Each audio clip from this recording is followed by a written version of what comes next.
Hello, live from the Tavern United broadcast booth. Welcome to the 2018 Canad Inns Women's Classic from Portage la Prairie, Manitoba.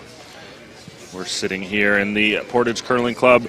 My name is Jerry Gertz of Curling Zone and the World Curling Tour, and I'll be providing your coverage today for this matchup between two young Manitoba squads. We've got Beth Peterson and Abby Ackland here in this C semifinal matchup. Peterson will be throwing the blue stones, while Acland will be throwing yellow.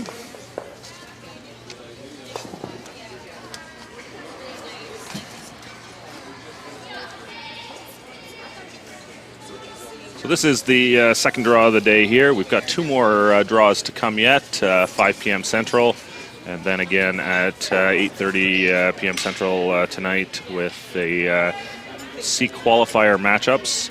We're getting down to the end here, getting close to the playoffs. Playoffs start tomorrow morning. And, you know, it's been an exciting weekend here so far at the Canad Inns. This great facility. It's such an amazing place to play a tournament.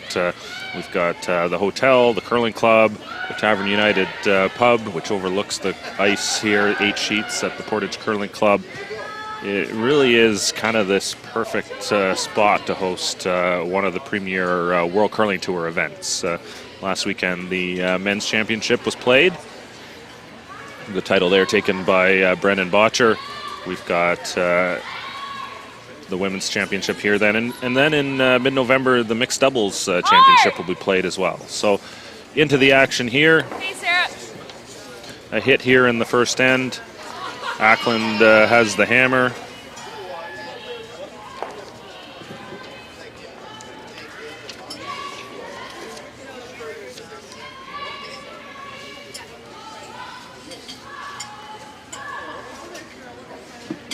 Team Peterson lead Melissa Gordon. First stone went in. A hit and roll out.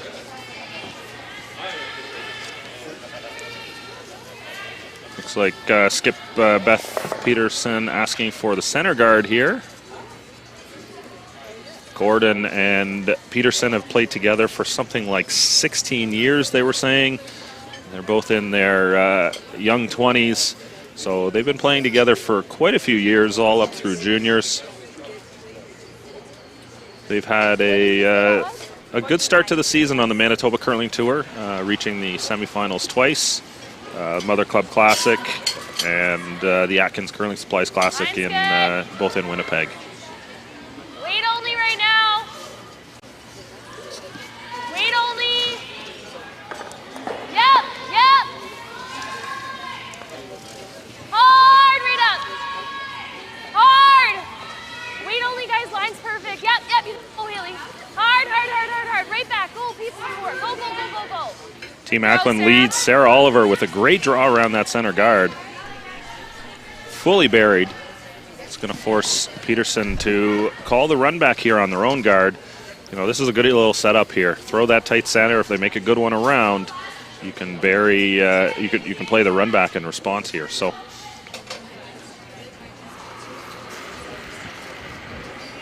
Catherine Dirksen with the run back attempt.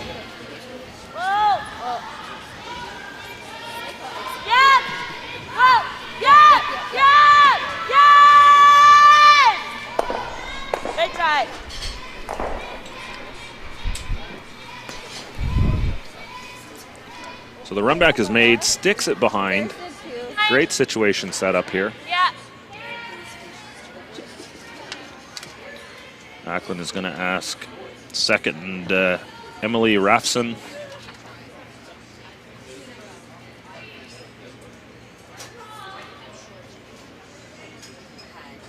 To make a hit in response here.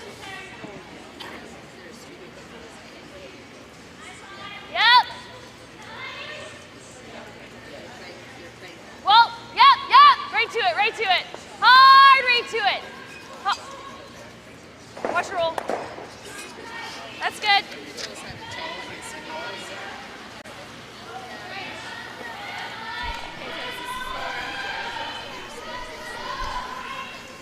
I got a 14. 14-5 on their draw. Yeah. Yeah. So 14-3 should be good.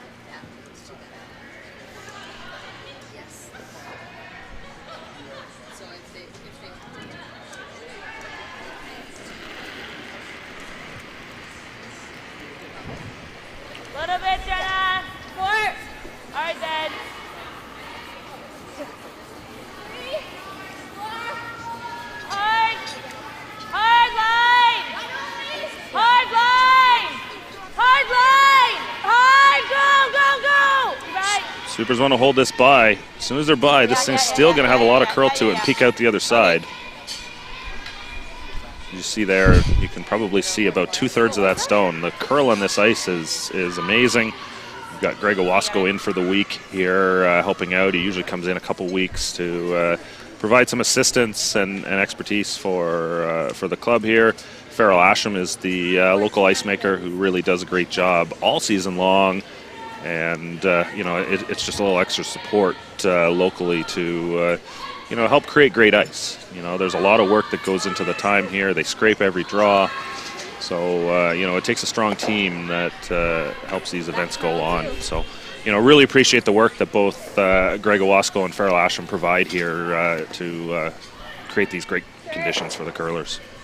9-5. So I will be following along with the YouTube chat. If anybody has any questions that they're interested in throwing out there, please throw them out during the game. We'll do our best to keep up and kind of create an interactive experience here for you curling fans. This is a bit of a, we've got 3 other games going on right now. Chelsea Carey is taking on Penny Barker.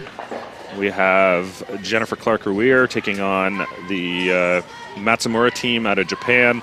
Online, you see this team as Senya Nakajima. They did make a change to the lineup as to who's calling the game, but they still have Matsumura on the board here at the club.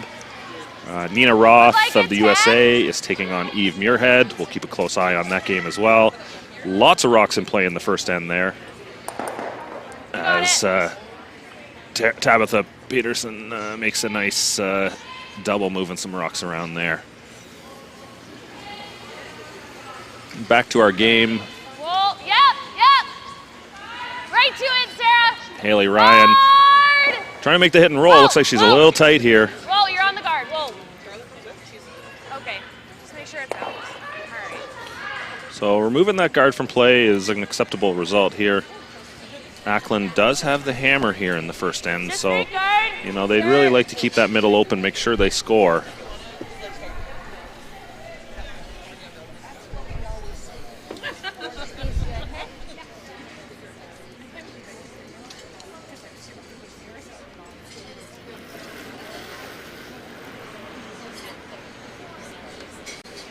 Little bit cat. I gave it a bit. Okay. Take a look. Where? Okay. We got to switch. Yeah, gotta go. Whoa. Peterson third. Jenna Loader asked for the center guard here, trying to come in tight. Maybe a hair longer than they would like. On this ice, it really swings here. So now for Ackland, they can still make a play on that stone top 4. Come down with a back 4 weight, look like they're talking about here. A little fresh out there. Yeah, I would, yeah. Big.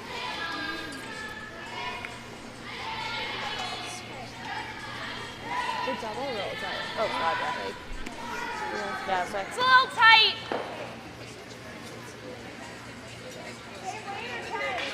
Yeah, 10. You threw a 10.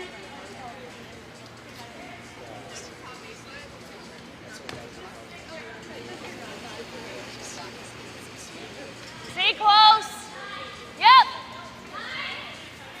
Whoa. Yep. Whoa. It's close. Little roll. Okay. So instead, Acland asked for the hit and roll off the yellow stone.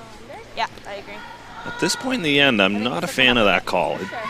They really were going to, if they made the shot called, they would have buried the Peterson blue rock, that steel point sitting top 4 underneath 2 guards essentially. Let's get a good roll here.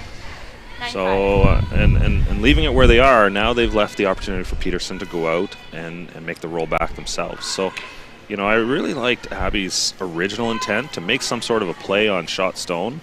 You know, had they even just tapped it out of the 4-foot, rolled out into the open, it would have forced Peterson to have to play a hit on the open stone. And then likely Ackland would have had a great chance to just score a single here.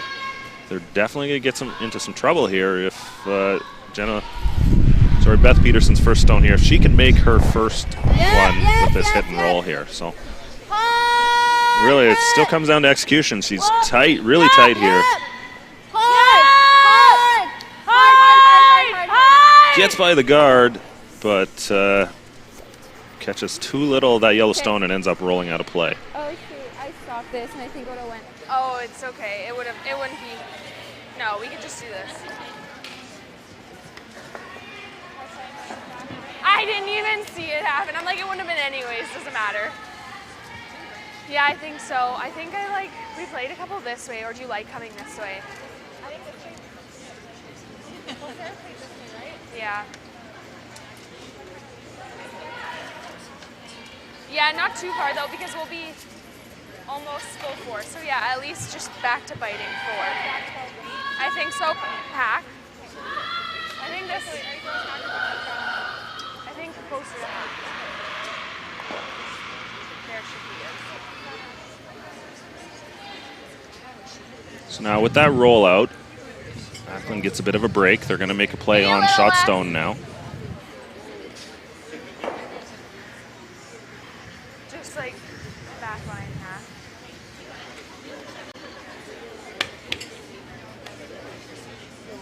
Yeah. Should move as well.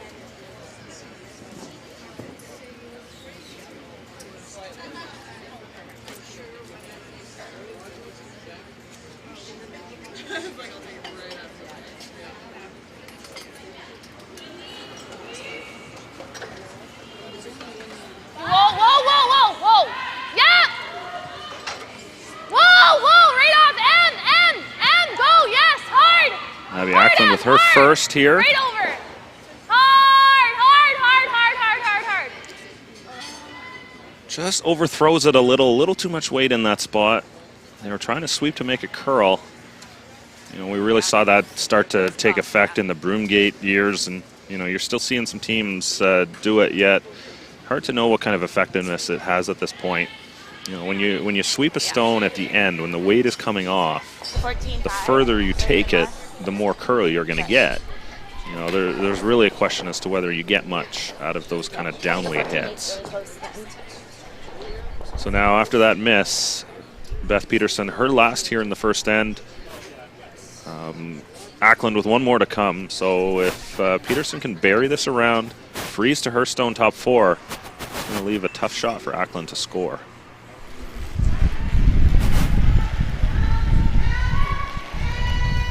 Good line. Line's fine. Yep. Whoa, room. Line's fine. Room. Yes, here it goes. Yep. Melissa.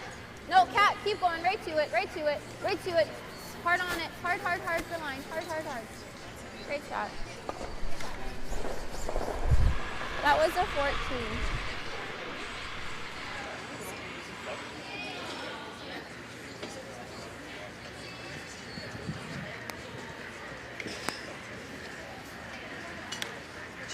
Still one here. So Abby Ackland's team, 10-9 record on the season. Scoring at an 8.6 points for per game per 10 ends. Giving up about 7.6. So an offensive aggressive team that will put some rocks and put some points on the board. So looking for a good result here. Last shot. No, line's good. Wait only. Line's perfect. Wait only. Wants to put this one on the tee line to minimize the damage here. Cut the scoring down to 1. Wait only. Whoa. It's close. The rock is traveling in. Just a little too heavy. And Beth Peterson will steal 2 here in the first end. They will take the early advantage here at the 2018 Canad Inns Women's Classic. This is a C semifinal event. Winner here will advance to a C qualifier later today for a shot at the playoffs. We'll be right back after these messages. Eat. Meet. Stay. Canad Inns Destination Centers are your home for hospitality, with 10 locations in Manitoba and 1 in North Dakota, featuring the finest in accommodations, food and beverage, entertainment, banquet and conference facilities, and so much more. For the best service and best value, your only stop is Canad Inns. Call today at 1-888-33-CANAD or visit us right now at canadinns.com.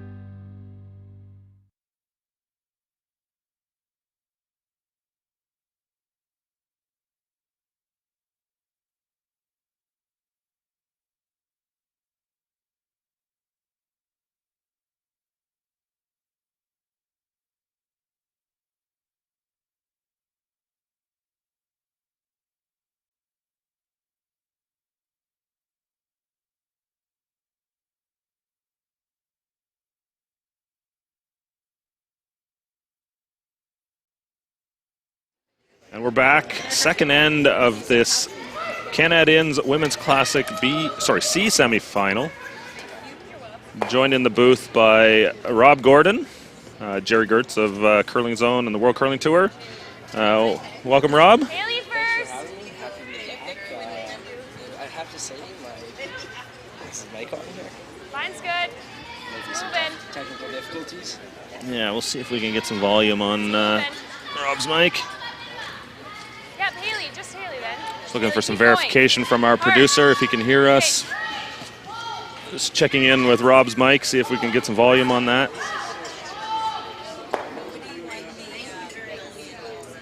So corner guard goes up.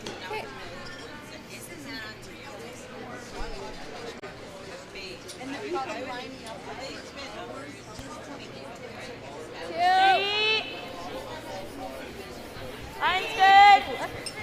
Okay, well, easy. 2.5, 2. Probably gonna have to curl. Yeah, keep going. Yep. Yeah. Oh, yep. Keep going. Keep going. Great shots, Morris. Good breath.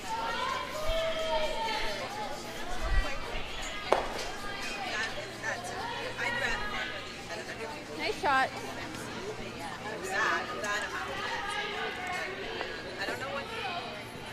Still came over quite a lot after the hook line.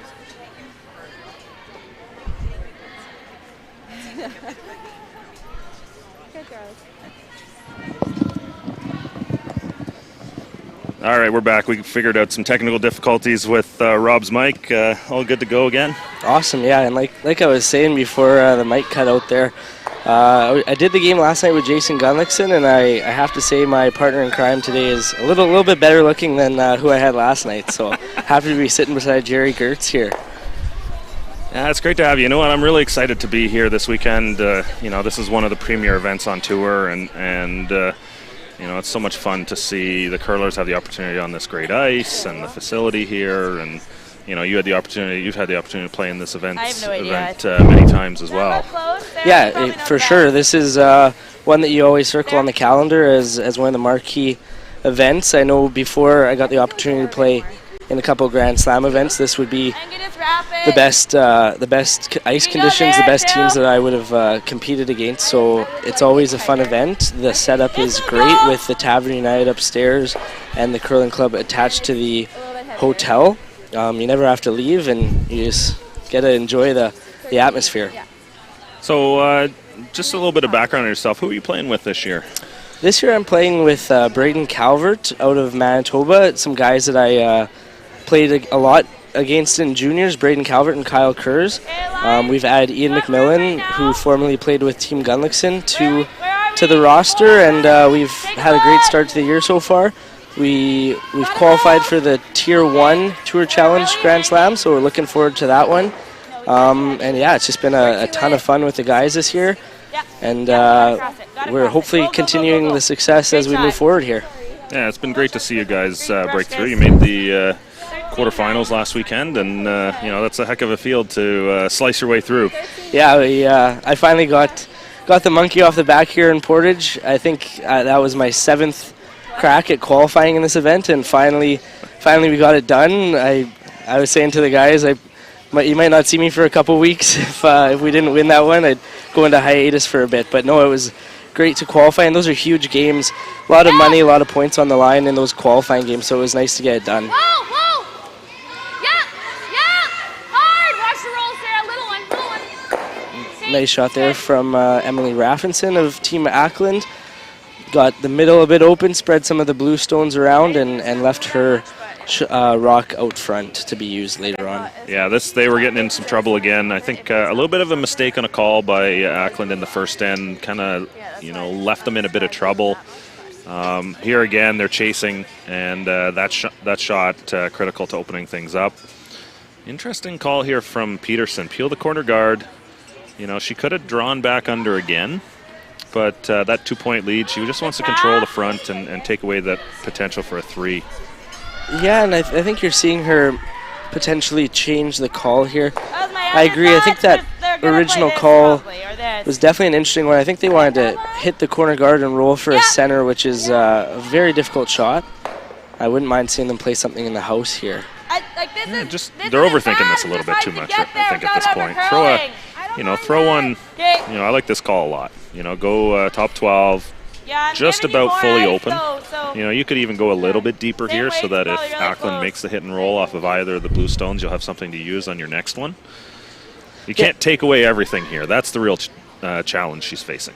Exactly. I think what you said about leaving the stone open is very important. If Ackland does make that hit and roll, leaving the stone open allows them to access it later on and utilize it, as opposed to coming around half buried, as you see a lot of less inexperienced teams do, and then their rocks are in an unusable position. Hard, guys. Melissa. That's good. And that's pretty much where they had called it. Great shot there by second Catherine Dirksen.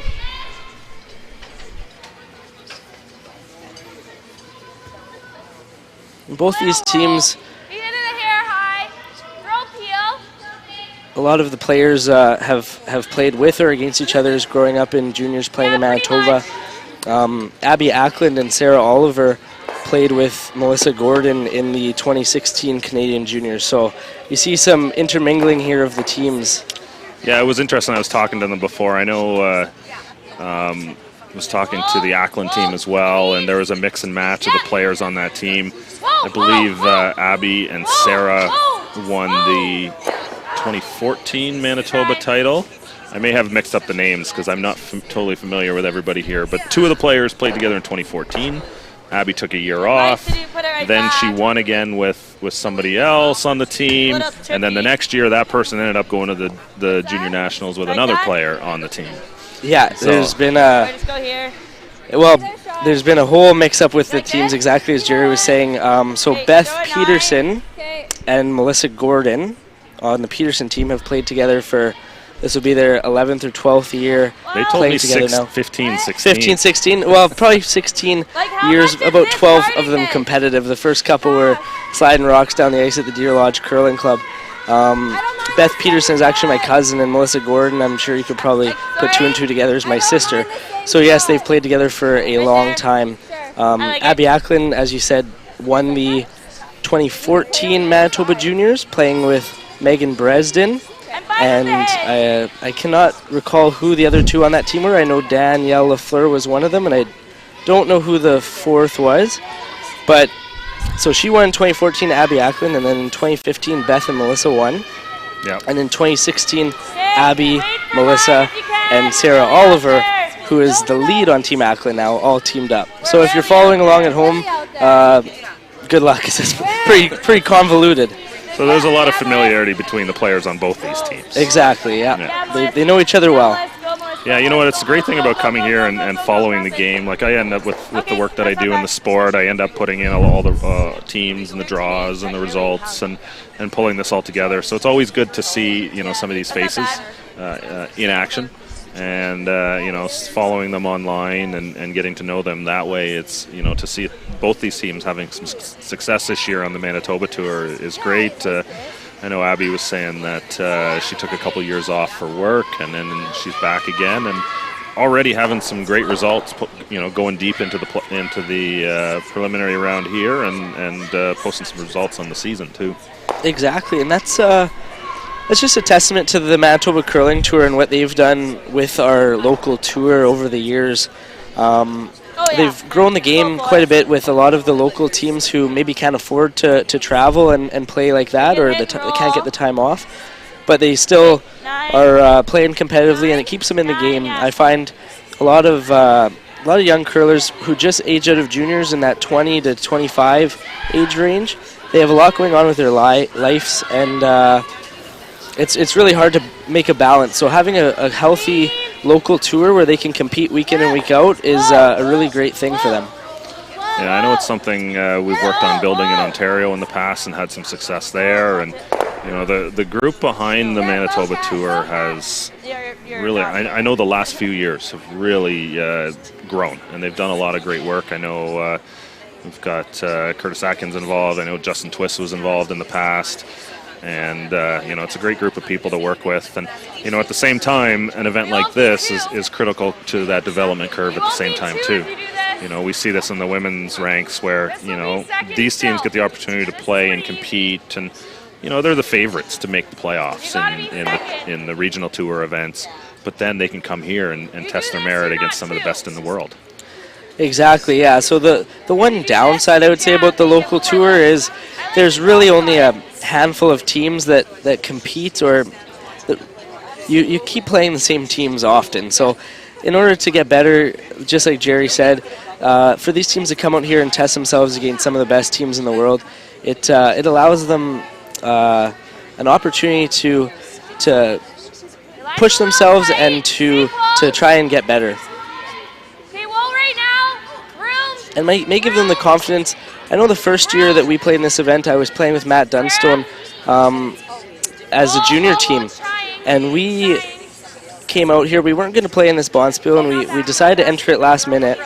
And we ended up beating Nicholas Sedin, and we ended up beating John Epping back-to-back, and made the A qualifier against Jeff Stoughton. And what that did for our confidence moving forward was unmeasurable. We started walking around with a bit more of a swagger, knowing that we can really compete against some of these top teams out here. It's not like Dunny needs any extra swagger. No, yeah, it was tough getting his head through the door on the way out, actually.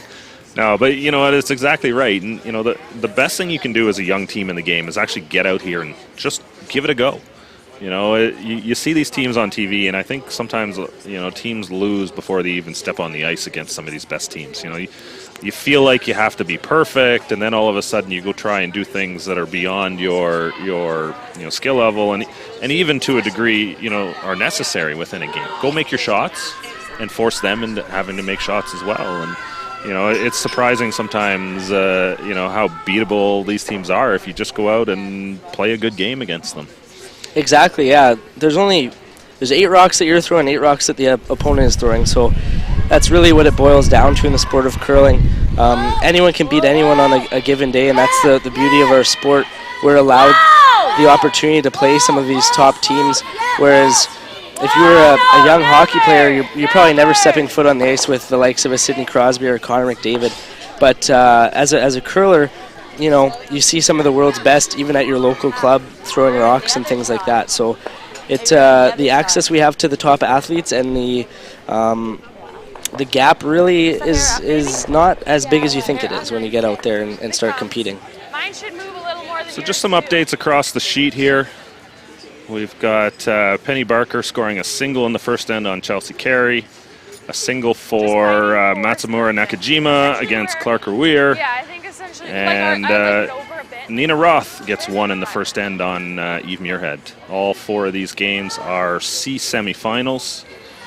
We have 2 more C semifinals coming up at 5 p.m. as well as the 2 B qualifiers. So we're still working on deciding our feature game yet, but we'll let you know as soon as that is finalized.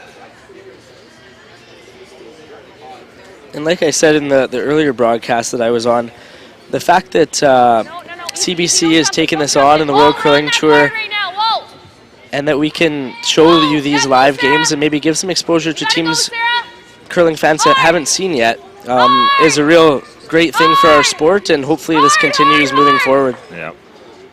So Acland lying 1 here, her first skip stone in the second end.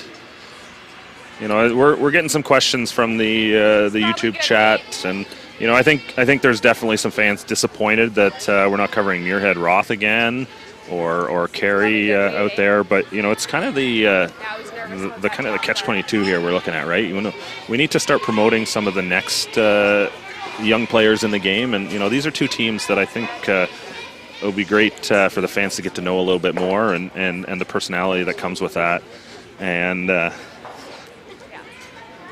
It's getting some selfies in the booth here. Yeah, we got some of the curlers coming in to, you know, come see. Fans everywhere for me and Jerry.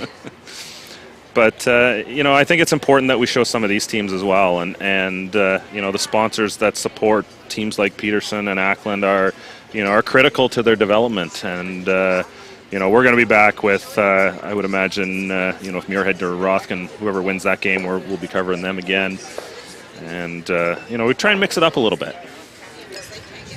Yeah, you guys got a couple of games on the weekend, too. We did, yeah. We were fortunate enough to be on the stream twice. We played Reed Carruthers the first time and Charlie Thomas the second time, and had two really good games against 2 fantastic teams. So, yeah, there's some exciting curling going on last weekend in Portage for the men's. So Beth Peterson with her last stone here in the second end. Ackland lying 1, but there's a whole bunch of blue stones sitting around, and she's looking to I think she's trying to play this double tap here for shot. It's got a bit of curling to do as Melissa Gordon goes on the high side, trying to get it to walk over. Not quite enough, and Ackland's going to have that same draw through the port here. Yeah, and that was a great comment by Abby. Just give me same ice, because it will be a little. You know, I like that confidence out of a skip. You know, that hit is a makeable shot. That's probably the type of shot you're going to throw if you're unsure. But you know what? As a skip, you got to make that draw to the 4-foot throughout the game. Put the broom down, go throw it. Don't even think twice. And as she just said, she just threw it, so she knows the path and knows what she's looking for. And I would expect this one to be really close. Yeah, it took a little bit more ice. The first one curled up a little bit too much on her, so. Just try and make the adjustment here. Last stone of the second end. Ackland lying 1, looking to put the second point in the 4-foot, tie this game up. It's a bit wide early here as Sarah Oliver's trying to get to curl. Yeah, this one should move though. Really hard. Here comes, coming off the guard. Go. Line's good. Oh. Whoa. Wow. Little chip off and into the 4-foot for 2. Ackland ties this game up with Beth Peterson. We're all squared up heading to the third end in the 2018 Canad Inns Women's Classic here live from the Tavern United broadcast booth at the Portage Curling Club. We'll be right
And we're back.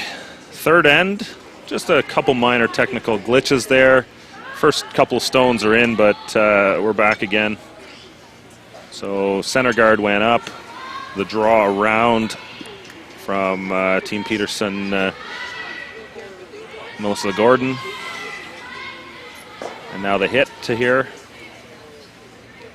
Yeah, and that was a really well-managed stone by the Ackland team last end for their deuce. As you heard, Abby felt like she may have been a bit wide, or the rock was hanging early, and they got on the curl early and squeaked by the corner guard, and then just got a baby rub on the one top 8 foot and rolled right to the top 4. So a very well-managed stone, and we got a tie game.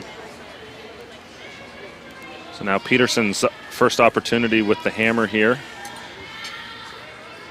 This one's got a bit of curling to do, but the weight will save her. She threw really good weight there, didn't overthrow it, and it came back nicely.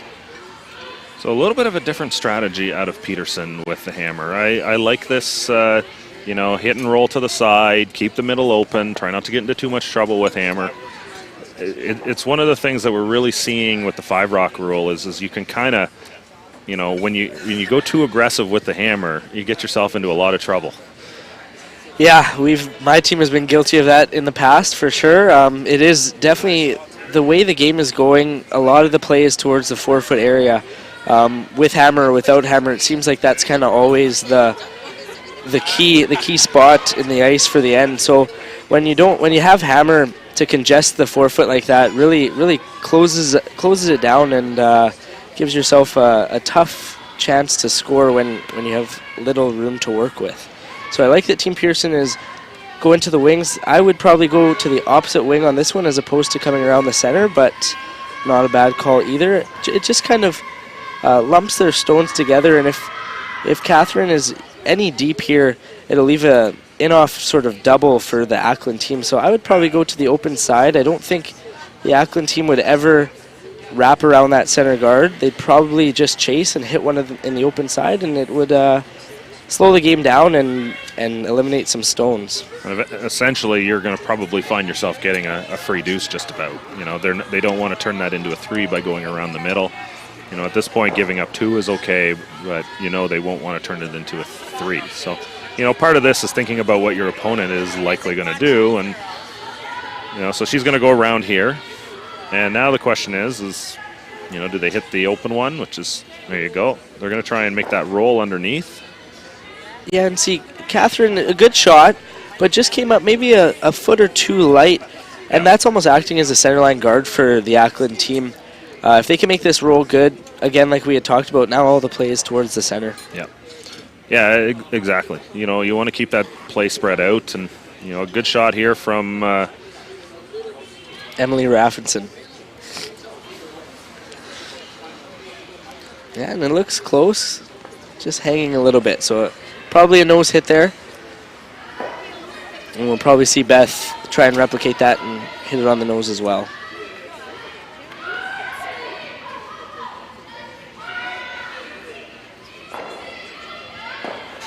Yeah, it looks like the call is to hit and stay there. It's still going to give Ackland a chance to play that hit and roll under, so we'll see what happens here.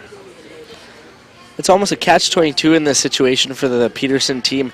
If they did elect to roll under, they're just further grouping their stones, and it would allow the Ackland team to play maybe a run-back double or just freeze and close down that scoring area again. So I think the right call is to nose here, but then you just kind of have to hope you dodge a bullet with the Ackland hit and roll coming up. Sometimes, when you look at this, make the simple shots, make them make the harder shots, right? Exactly, yeah, that's a good way of simplifying the game. And if Ackland makes this roll here, but doesn't roll fully under the blue, you'll see Team Peterson have sort of a backline hack waiter on their top blue and hit maybe half a stone and roll their shooter away to the 12-foot. So there needs to be some attention taken here to where this rock rolls for the Ackland team. An over roll is probably best, I would say. So Haley Ryan with the shot here. It's close. On and off with the sweepers. The roll across. Great shot. Really well done, yeah. So she got that almost completely under the blue. I think the shot is still there for Team Peterson. They just probably won't be able to roll their shooter as far as they could have if that shot by Haley Ryan didn't roll as far as it did. That's a lot. Foot and a half. I have a half. So Jerry, you obviously run the Curling Zone web page and are a big part of the World Curling Tour. Is this something that we're going to see more of as the season goes on, this live streaming of events, or? Yeah, so we managed to get a deal with CBC, so they pick up all the coverage of the World Curling Tour events that we've been doing, and so it offers us a platform to to show a lot of curling on a great spot. We've been streaming on the YouTube channel for several years now with the World Curling Tour, but CBC people are, we're right on the front page of CBC Sports, which is really amazing opportunity to get there, and we know that a lot of fans who are just general sports fans are kind of tripping in and finding our coverage, which is great to see. Again, we've got the 3 events here that we've talked about. It looks like we've got another event in beginning of November. I think the Dave Jones Classic in Halifax is close to confirming. And then maybe a couple of events in the United States around Christmas and into January are on board too. So we've got several European events that participate at the same time too. The Perth Masters is typically around. So, we'll confirm these events as they come on board. But, you look at the coverage this weekend. We've got 2 other events with the full production. The PAF Masters in Åland, Finland, and the Champery Masters in Switzerland. And then, of course, Gatineau is streaming as well, their event with, they've got fixed cameras and no commentary tied to it. So lots of opportunity to watch some great curling. Exactly, yeah, it's fantastic how quickly the sport has been growing. Sorry, I'm just having some issues here with coughing, and thanks for staying with us. I'm just going to... Go in. Yep. Go in. It's good. I work at a daycare, so a little under the weather. It's kind of flu season for all the kids. So then everything comes through to you too, yeah, right? Exactly. Yeah, so, we're working on growth for the tour into Asia at the same time too, with lots of neat opportunities in China coming. Japan, we just finalized an agreement there with a group of people who are going to essentially run WCT Japan.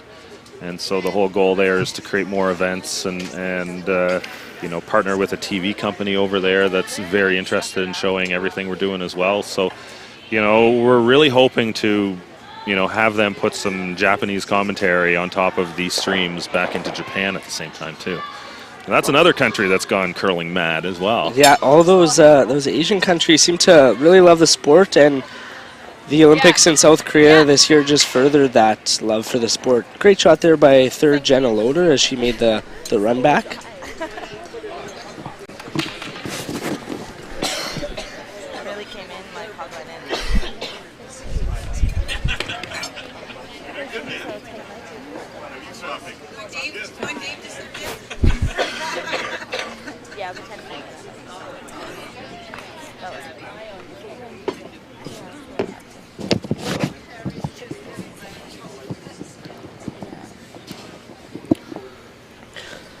And we'll see Ackland try and play the hit and roll here. There is still a centerline guard that they can utilize without the hammer.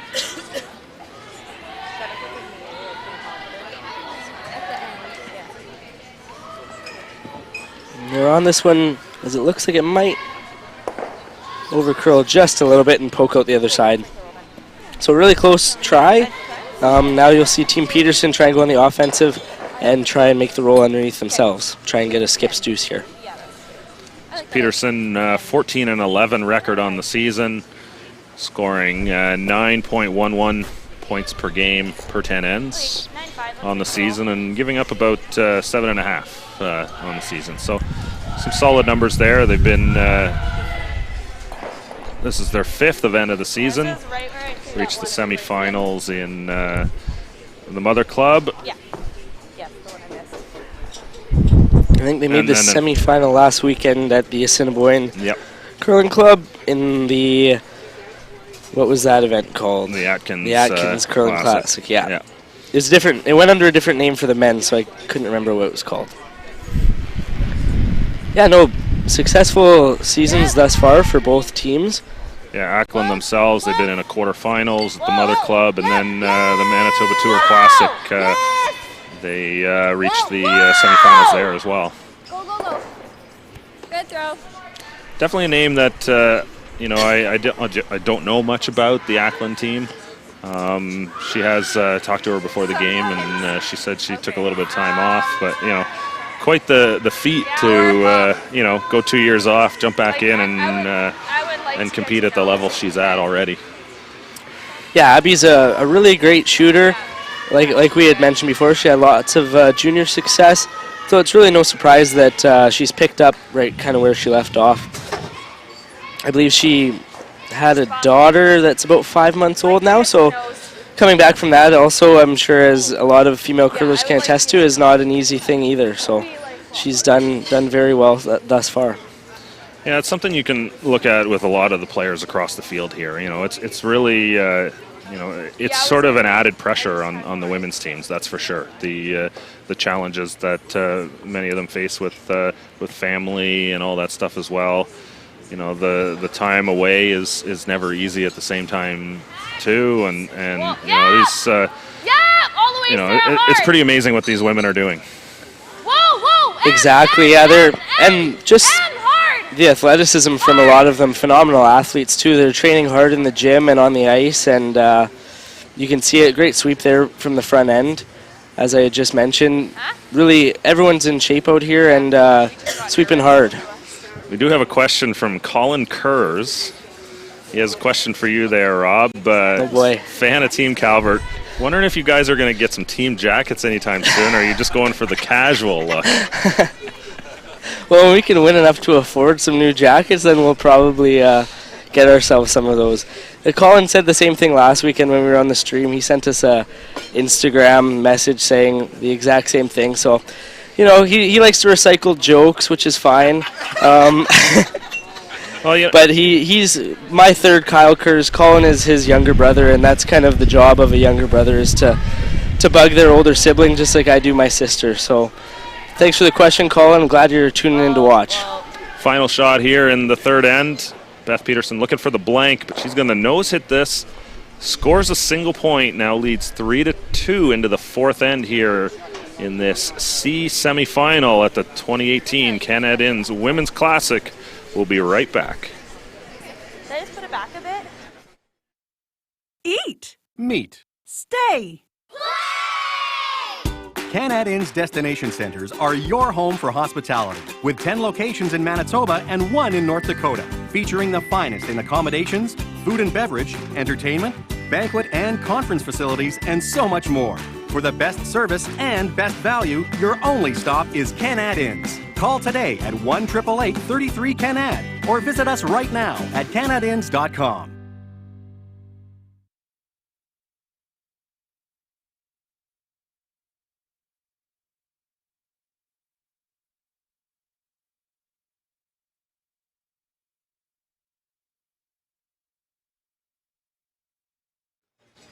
And we're back.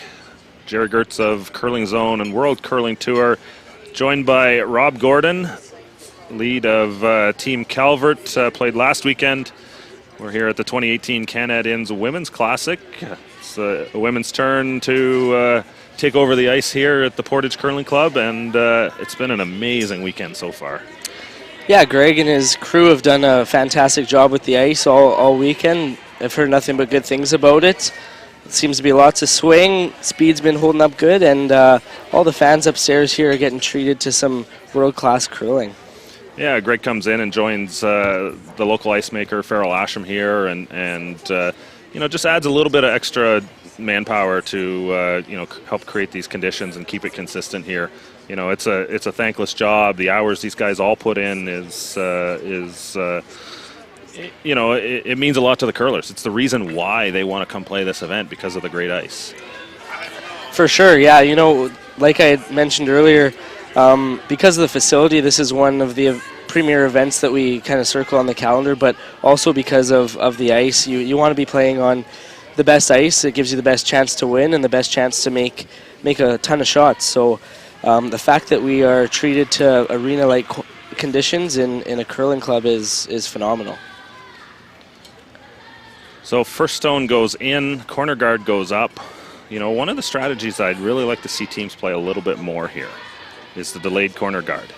You know, that first stone to the top of the 4-foot, that is going to be a great stone for Peterson to actually utilize here. That is a steal point right now. So they come down, they throw a nice guard on the center, and Ackland is going to be chasing. But should she play the hit and roll on that stone first, roll to the wing somewhere, Peterson would be forced to hit it. Then Abby throws up the corner guard, and now there's nothing in the middle, and it's a lot less of a mess to have to deal with at the end of the day.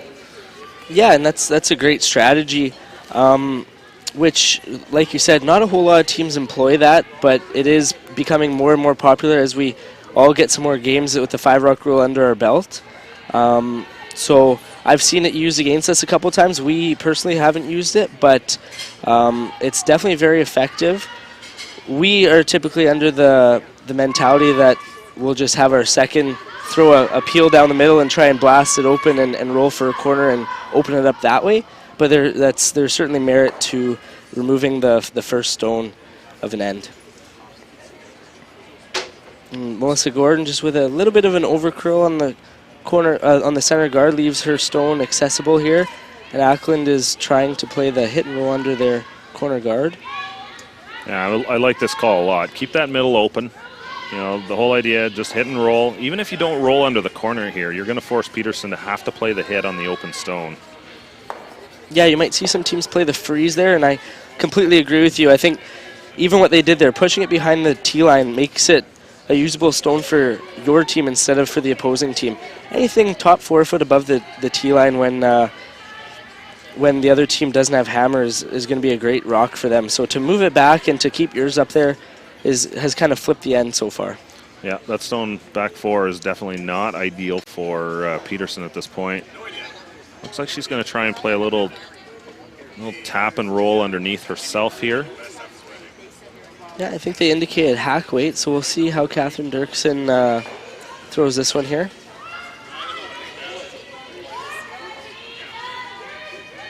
They're on it early. Her head's bobbing away as she sweeps this one down the sheet of ice.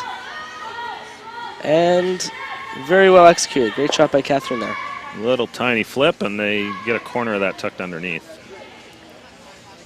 Again, another chance, hit and roll away from center, try and use that corner guard that's up. Yeah, and that's always the goal when you have hammers, to use your corner guards and keep the play away from the center.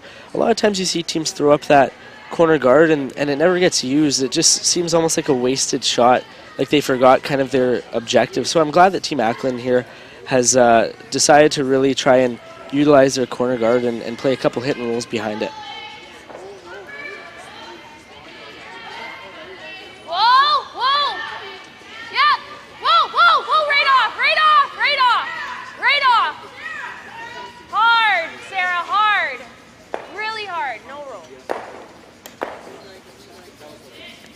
She'll make the double, but the shooter will roll out. So not a bad plan B as it opens everything up, and now Team Pearson's going to be drawing around their center guard. Yeah, it looks like just got a little too much weight on that, and you know, the way this ice reacts, like arena ice, you throw a little bit too much weight, and all of a sudden you miss the shot by quite a bit. That's the beauty of ice like this, is it rewards the good shots and it penalizes some of the missed throws. So because she was a little bit heavy there, like Jerry said, it ran a little bit straighter on them and they missed it high side. And that's what we find is with draws, it curls beautifully, and with anything sort of above hack to board weight, it'll run straight, which is great for calling line, but if you have any outward motion, you're going to be penalized for it. And good sweep to get that one by and into the 12-foot. Good shot there by Catherine Dirksen. Gets that buried.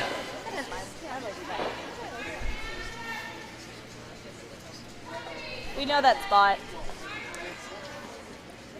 Here's that run you were talking about. You know, here's a great opportunity. If they can make this run, make both blue stones go away, and roll to another corner, Ackland's got a great setup here. Exactly. This is a play that you see a lot with the new 5-rock rule, is this run back and roll for a corner. It's a defensive, offensive shot. You get kind of the best of both worlds with this result.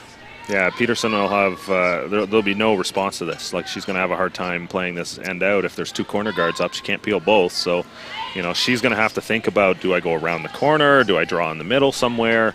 You know, there's no easy decision. And, you know, this is where, you know, the team without Hammer is going to have to play an aggressive game plan to defend against the possibility of things like this happening.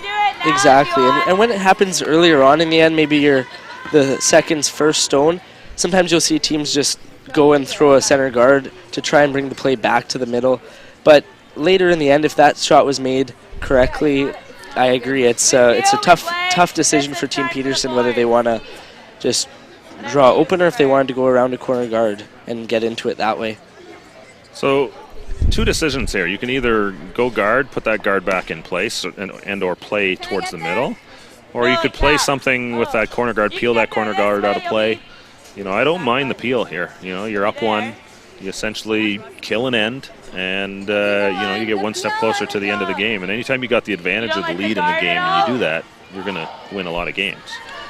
I agree. I like the peel here as well. What I don't like is the indecisive shot of playing the hit on the corner guard and rolling for a center. I think that's too precise and asking too much of Janna here. If you want to blank the end, by all means blank the end and just peel the guard. And that's what they've decided to do, and I really like that call. Yeah. If you're going to guard, you throw the guard, and you ignore the corner, and you just, you commit to the middle. If you're going to play the hit, you just peel, because just about every hit you make on that corner guard when you try and roll to the middle is still going to be a corner guard. Exactly, yeah.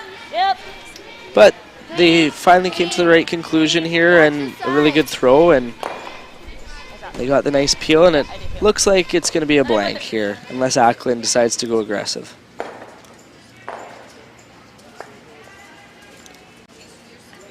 And they'll play the hit and roll, kind of as predicted, and we'll probably see a blank end here, which I'm sure both teams at this point in the game are probably pretty happy with. We'll do a quick update around the sheets. We've got Moose Jaw's Penny Barker taking on Chelsea Carey, who's out of Edmonton now, I believe. She's been back and forth between Edmonton and Calgary. It is 4-0 for Barker there. A steal of 3 in the third end, looks like. You can correct me if I'm wrong on any of these. My eyesight's not 100% here. That's what I'm seeing too, yeah. Jen Clark-Ruier is up 3-1 on Matsumura. A steal of 2 in the third end for Clark-Ruier. Nina Roth and Eve Muirhead. 2 for Muirhead in the second end, leads that game 2-1. They did something in the third. They have not hung a score yet. And Eve is throwing in the fourth, coming home already. So we'll update that once we find out what's happened there. Yeah, some huge matchups this afternoon here in Portage. Some big games, big C semifinal games. Teams trying to keep their hopes alive. And like we had said, the fans here have been treated to spectacular curling all week.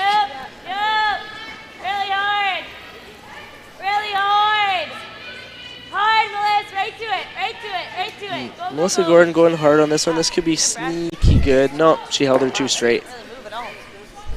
Thought if that was really curling, she might just roll all the way to the 12-foot. But really good sweep to keep it nice and straight.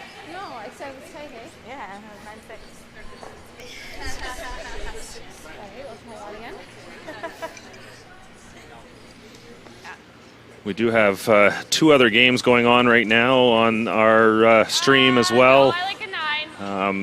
Glen Muirhead and his brother Thomas are taking on Stephan Wallstad. Looks like Wallstad is leading there. Got a little bit of a fuzzy view on our end here. It may be a Muirhead lead, actually. They're getting into the 6th, 7th end there in Switzerland. And at the PAF Masters, looks like that game may have wrapped up. The Allene Fellman of Switzerland was playing Jang of China in a quarterfinals matchup as well. So lots of coverage there, and of course we've got coverage in Gatineau as well. Fixed camera, so unfortunately no commentary there, but you can still watch both ends and deliveries, all the shots. Scott McDonald is playing Brent McDougall there in a Seaside game, getting close to the playoffs there as well. That was not said when we played in Gatineau, as we were out well before the playoffs. But just looks like an open hit here for Beth Peterson. It's coming to deliver the in-turn normal weight hit. Clean. Clean. Whoa. Clean it. Yep. Yep. Yep. Yep. Hard, hard, hard. Hard. Hard. Oh, Hard. sorry. Good throw, Beth. Nice try. And roll back to the middle. Just trading hits here. Thanks. Looks like every other sheet has all the stones in play. Yeah, lots of rocks in play out there on all the other sheets. Lots of great shots being made. Eve's lining up a run back here on her final stone. Yeah, looks like Roth has hammer there, so they likely blank the third end. 2-1 for Muirhead, playing 4. Muirhead is throwing the yellow stones, or Roth stone hidden there that I can't see. Yep. Whoa.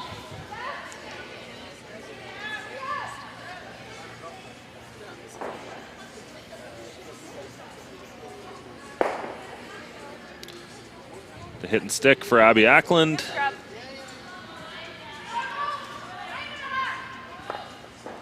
Beth Peterson already at the other end, ready to throw the hit here, not wasting any time, which is great to see. Yeah, no time clocks out here for these teams, but it is nice to keep the pace of play up. And just as we are watching Beth deliver her final stone, Eve Muirhead made a successful run back on the other sheet, so she's forcing Nina Roth to draw the 4-foot for her single.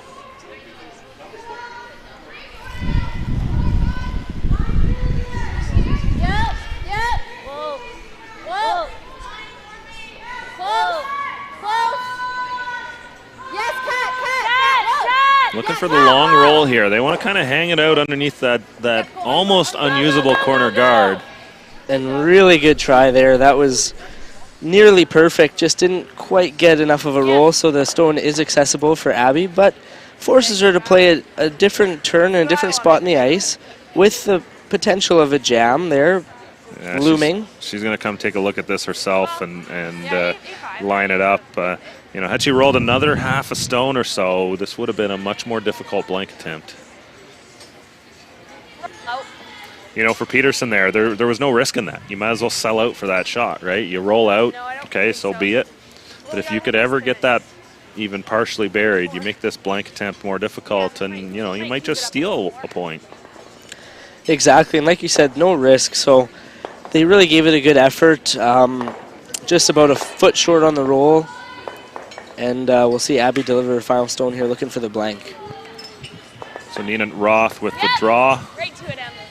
Ties her game up over there on sheet 5. Hard. Last stone here. Right to it.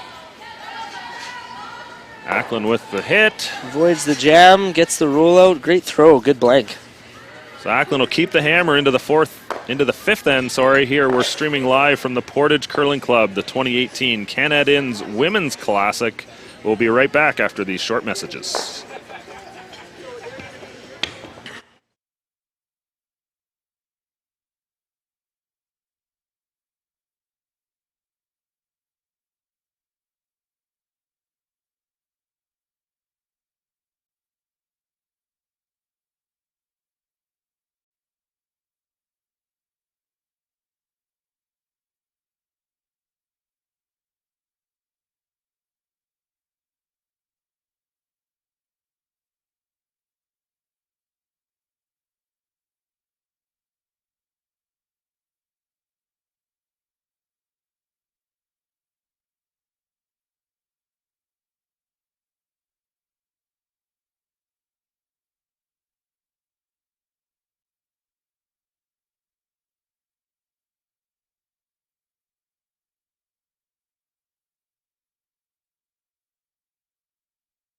I think I was asleep.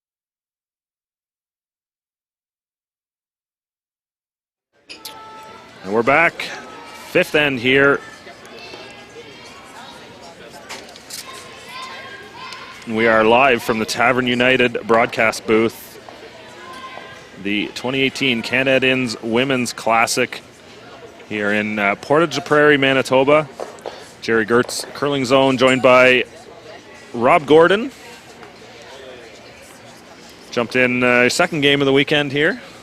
Yeah, it's been fun so far, doing a little commentary for the old YouTube page here. Oh, don't forget CBCSports.ca. And CBCSports.ca, yeah, exactly. We're on the mother station. Yeah, so it's been a lot of fun calling some of the action here. This one just overcurled a bit from Sarah Oliver, so rubs the guard, and now we're gonna get into it with a couple of guards out front. Yep.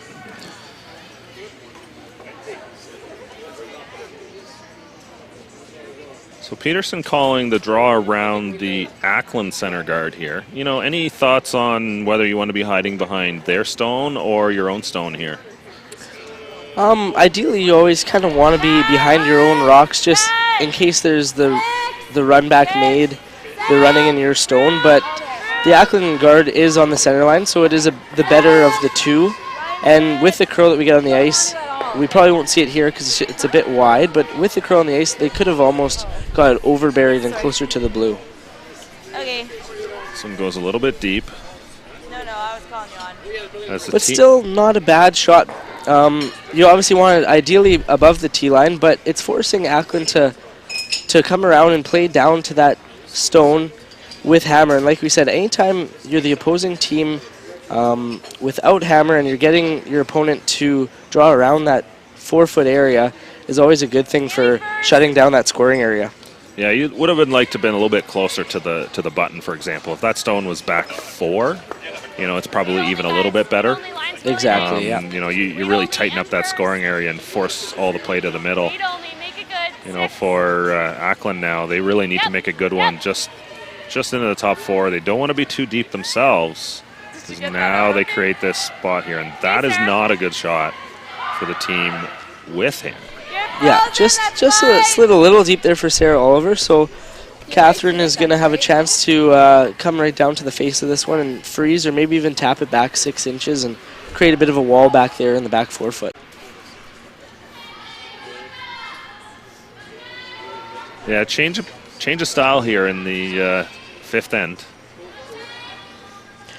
The fifth end is always a tricky one. I know last weekend in Portage, my team, we had a bit of a curse in the fifth end. We struggled a little bit, gave up a 4 in the fifth end when leading the game against Sturmey, and gave up a 3 in the fifth end when leading the game against Thomas. So it was something about that fifth end was not friendly to Team Calvert last weekend. Like some of this play here kind of looks like it's to counter the whole end control strategy. You know, you're looking at being in the fifth end. Peterson's going to think, okay, Ackland is going to be comfortable with the blank here to try and keep hammer in 6 and 8. So what she's going to do, she throws the center guard to counter that, to say, okay, well, what we're going to do here is we're going to force you to have to put a point on the board or play the end. So, you know, the whole strategy there is it's to try and make them uncomfortable. Whereas coming home in the fourth end here, Peterson went in instead, and the opposite. She was quite fine with Acland blanking the fourth end, and now, you know, taking the hammers 2 apiece here.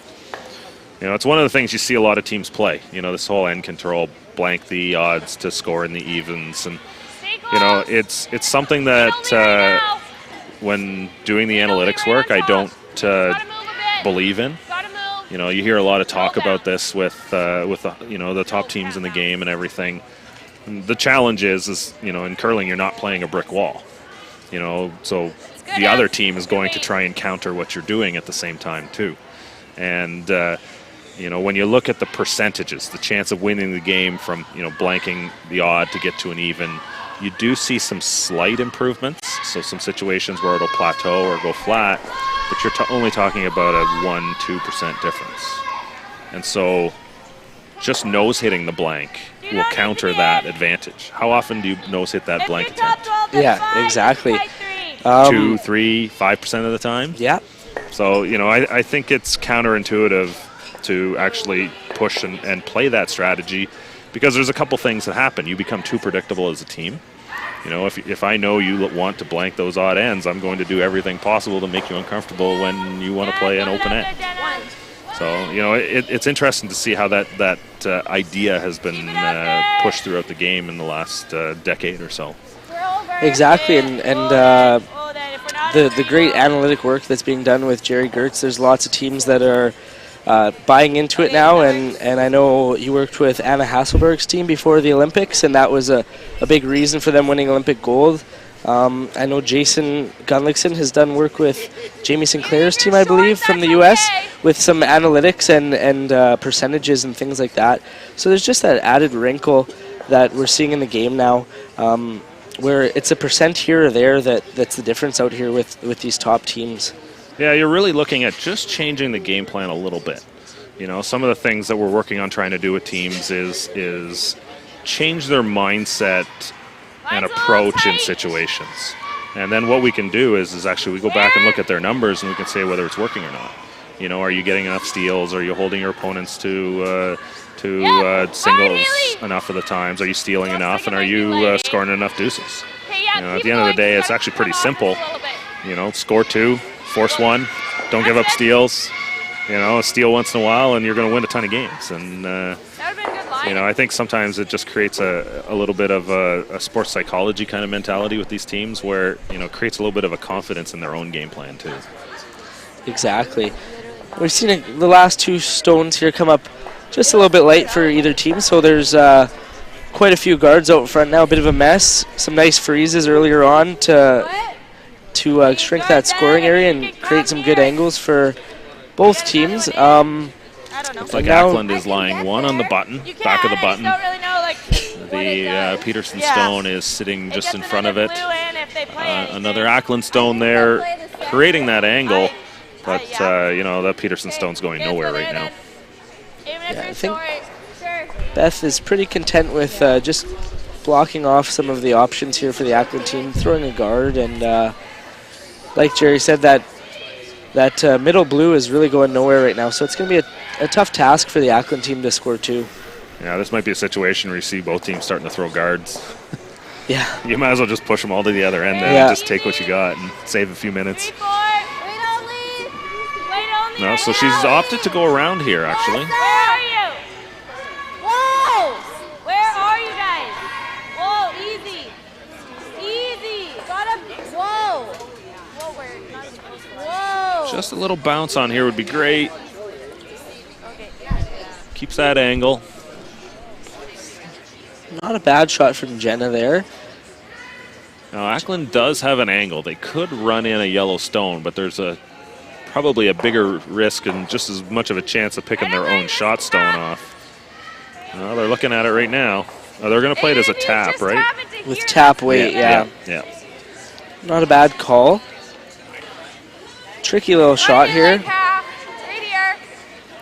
It's hard to hit this hard enough. Yes, that's always. And great call there from Abby as she called down back 12 weight to move it. You could almost even look at throwing almost hack weight at this one and just get the line right and go into that pocket. There's a huge wall of rocks that you could tap this one into and have more times than not have something good come out of it. Yeah, I agree. I think back 12 might not even be enough. She's a little up in weight here, I think. And wide as well, so this one needs a bit of curling to do, and I think they're trying to get around it right now. They're going to go around. Might be by. Oh, just by. Okay, Haley. Yeah, so that actually was perfect back 12 weight. Really well thrown there by Haley Ryan. Just out there so wide. I'm not sure if they've been out there yet. They're just, you know, sometimes it's just a guess as to where to put the broom. Probably get most there for a corner guard. I'm just going to give you a little extra. So now they're going to throw up a guard in front of that stone. Yes, we want to be on the high side. Yeah. Yeah, and if Team Peterson gets this rock over the hog line in a good spot, it takes away that Ackland tap that they just elected to play. And now it'll be interesting what Abby will play after this shot is complete. Does she try and open it up? and potentially have a chance at scoring 2, but also the risk of maybe facing 1 with her last one? Or, as Jerry said, is she content with just taking her 1 and maybe throwing something a bit more conservative like a guard or something? So just a quick correction on the score on sheet 5. It was a steal of 2 for Muirhead in the third end. It either they took a while to hang it or we were just blocked out from that. So Nina Roth forced to a single in the fourth end. Muirhead leads 4-2 over there with Hammer playing 5. You know, the players hang their own scores here, and sometimes they're not as fast at getting them hung up as we would like. Yeah, my third man, Kyle Kurz, has been notorious for that. So if he's listening, Kyle, Jerry says get that score up a bit earlier. Matsumura Nakajima team, they score 4 in the fourth end. They now lead 5-3 over Jen Clark-Ruier. That's a big turnaround in that game. The Japanese teams have all been doing very well this weekend. Matsumura, Kowana, Fujisawa, all still alive here in the preliminary round. And then over on sheet 3, we've got Chelsea Carey playing Penny Barker. Barker with more points in the fourth end, now leads 5-0 over Carey. It's been a bit of a struggle for the Carey side here this weekend. I know they've been, just haven't been getting comfortable with the ice. They're just trying to, we've done a couple games with them, and they're just a little off here, a little off there, and it's just causing them to struggle. Yeah, and the season's so long, that happens sometimes. You're not always going to play your A game. I know they don't have their full squad out here. I can see Brianne Meekin. I know that's not her last name now, but I can't remember her married name. But she's out here playing. A great spare to pick up, but sometimes it just throws off a bit of the dynamic. Yeah. And yeah, like I said, it's a long season. You're not always going to qualify. You're not always going to play your best. So just a bit of an off weekend for Team Carey. So they'll be headed off to the Grand Slam event in Truro, Nova Scotia next week as well.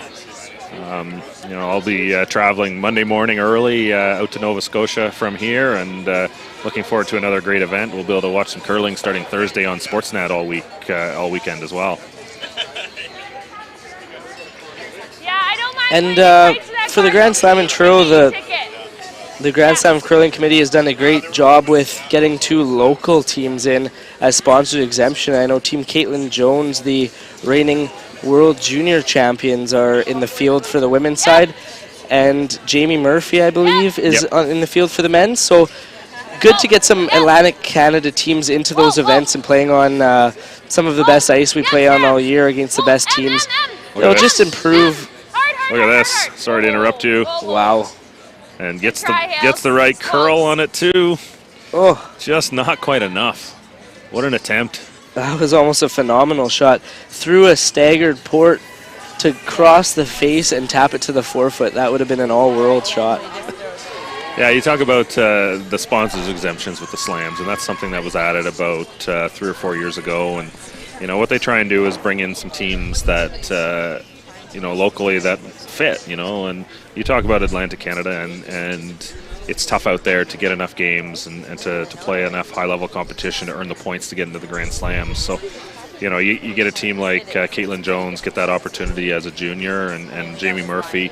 Unfortunately, we had 2 very good teams who were could have been sponsors exemptions on the women's side, and Marianne Arsenault had a great year last year with the Scotties. They played well on tour, but with only 1 spot, it made for a tough decision. And of course, Carly Burgess being a Truro native, I know they've done some marketing around Carly and her performances in juniors and the Youth Olympics and everything else that she's played. And I've heard that they've done a campaign to the degree of something like.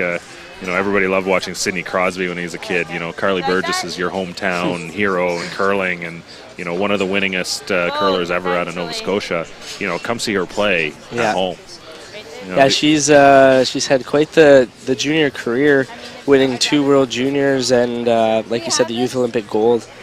Like we have the cap at And yeah, to give a young team like that the opportunity to play in an event, I know they have in the past played in the Champions Cup by winning the World Juniors, but to play in another slam, especially in their home city as Carly is in their home province for the rest of the team, is just invaluable for a young team like that. Yeah, what we really hope at the end of the day is it kind of creates that hunger to continue competing at the high level of the game. You know, those are the types of players that will be the next generation of Canadian women's champions, and you know, there's a lot of things that pull you away from the game at the same time too. And you know, if you get a taste of it, you know, you hope that they stick around and want to keep coming back again. Unless you're Mary Faye and just decide to go to school. Well, she's going to get a medical degree, so yeah, she's a lot smarter than I am.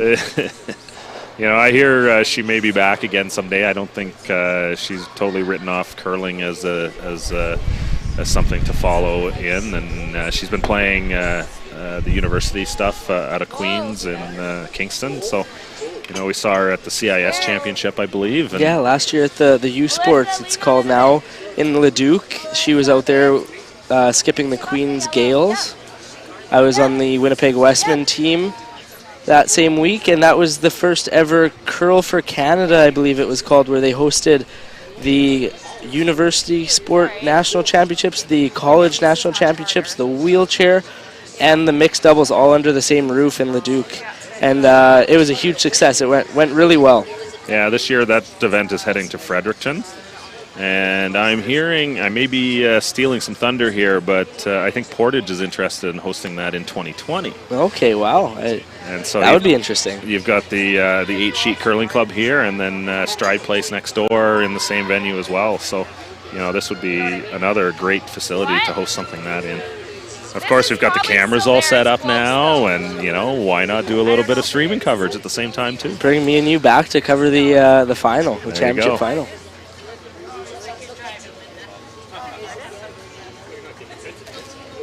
So they're going to talk about this here. And Abby indicating that they might just throw a guard, just like Jerry said. It's a good situation for both teams. They really have nothing for Ackland at the moment, and Peterson is content with just forcing to one. If we go here, we can maybe use this one or like this double tap later. Either way, they're both Hail Marys. Yeah, like here would be perfect so that we can at least have like an angle. No, we can't. I don't think we can come that way. I think you gotta come that way. There's no way a guard would stay out there, I don't think. So it's pretty much a corner. So I give Sarah like here. Maybe yeah, that's probably good.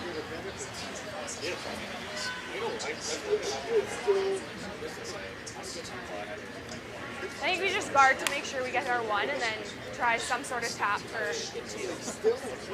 Yeah, but we can do that. She's got to guard one. Put this rock in a good spot. We can either tap this one or that double tap. If you know what I mean. Lots of yellow stones there around the forefoot, but there is a blue one kind of Oreoed in between there. And that's really good thought process by Abby. They're not just throwing a guard anywhere. They'd like to keep it open for potentially a tap or a run back later on her last stone. So really good thinking that through. Just the two guys. No, they don't. The problem with taking this turn is I don't think that rock will ever finish where they're intending it to. To curl past this top blue and stay where they want it to just doesn't seem possible. So she's going to rub the blue and roll, which is fine. Leaves her rock a little bit higher if she does elect to play that tap.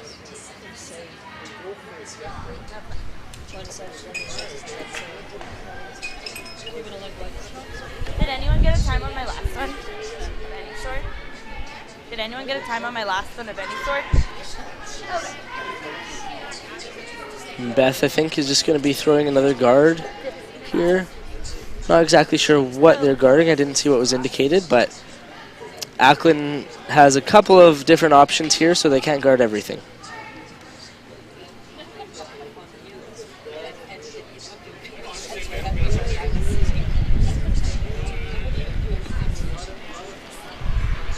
tight line. There. Line's good. You're Line's really killing the good. line. Melissa, if anyone.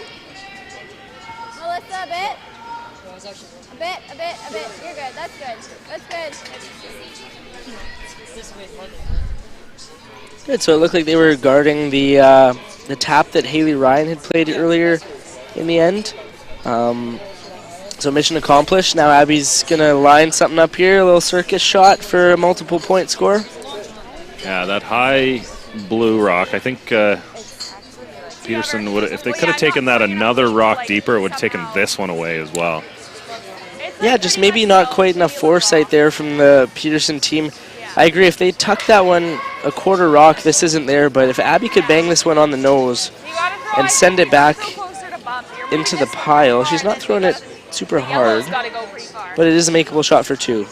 She has lots of backing, so the weight really isn't an issue. She doesn't need to be perfect T-line on the tap. She could tap it to her back ones and still count.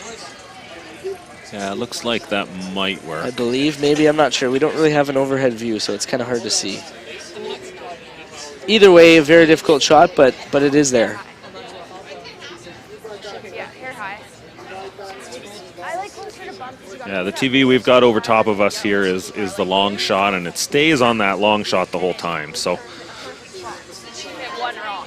you at home maybe able to see a little bit better than us. We're trying to keep up as best as possible. Hair less, I think, Haley. And I like that she took a little less ice. That seems like quite a bit of ice for this shot to me, but they do know the ice out here. They're talking about bumper weight or board weight is another name for that. This is going to be close. Okay. No. And just a little bit too much ice, in my opinion. The rock was only about a foot over the hog line, so they probably could have tightened up that ice a little bit and been really aggressive with the sweep. So it looks like a single point here for Ackland. They tie the game up at 3 after 5 ends. We'll be right back with the 6th end here at the 2018 Canad Inns Women's Classic after these short messages. Eat. Meet. Stay. Canad Inns Destination Centers are your home for hospitality, with 10 locations in Manitoba and 1 in North Dakota, featuring the finest in accommodations, food and beverage, entertainment, banquet and conference facilities, and so much more. For the best service and best value, your only stop is Canad Inns. Call today at 1-888-33-CANAD or visit us right now at canadinns.com.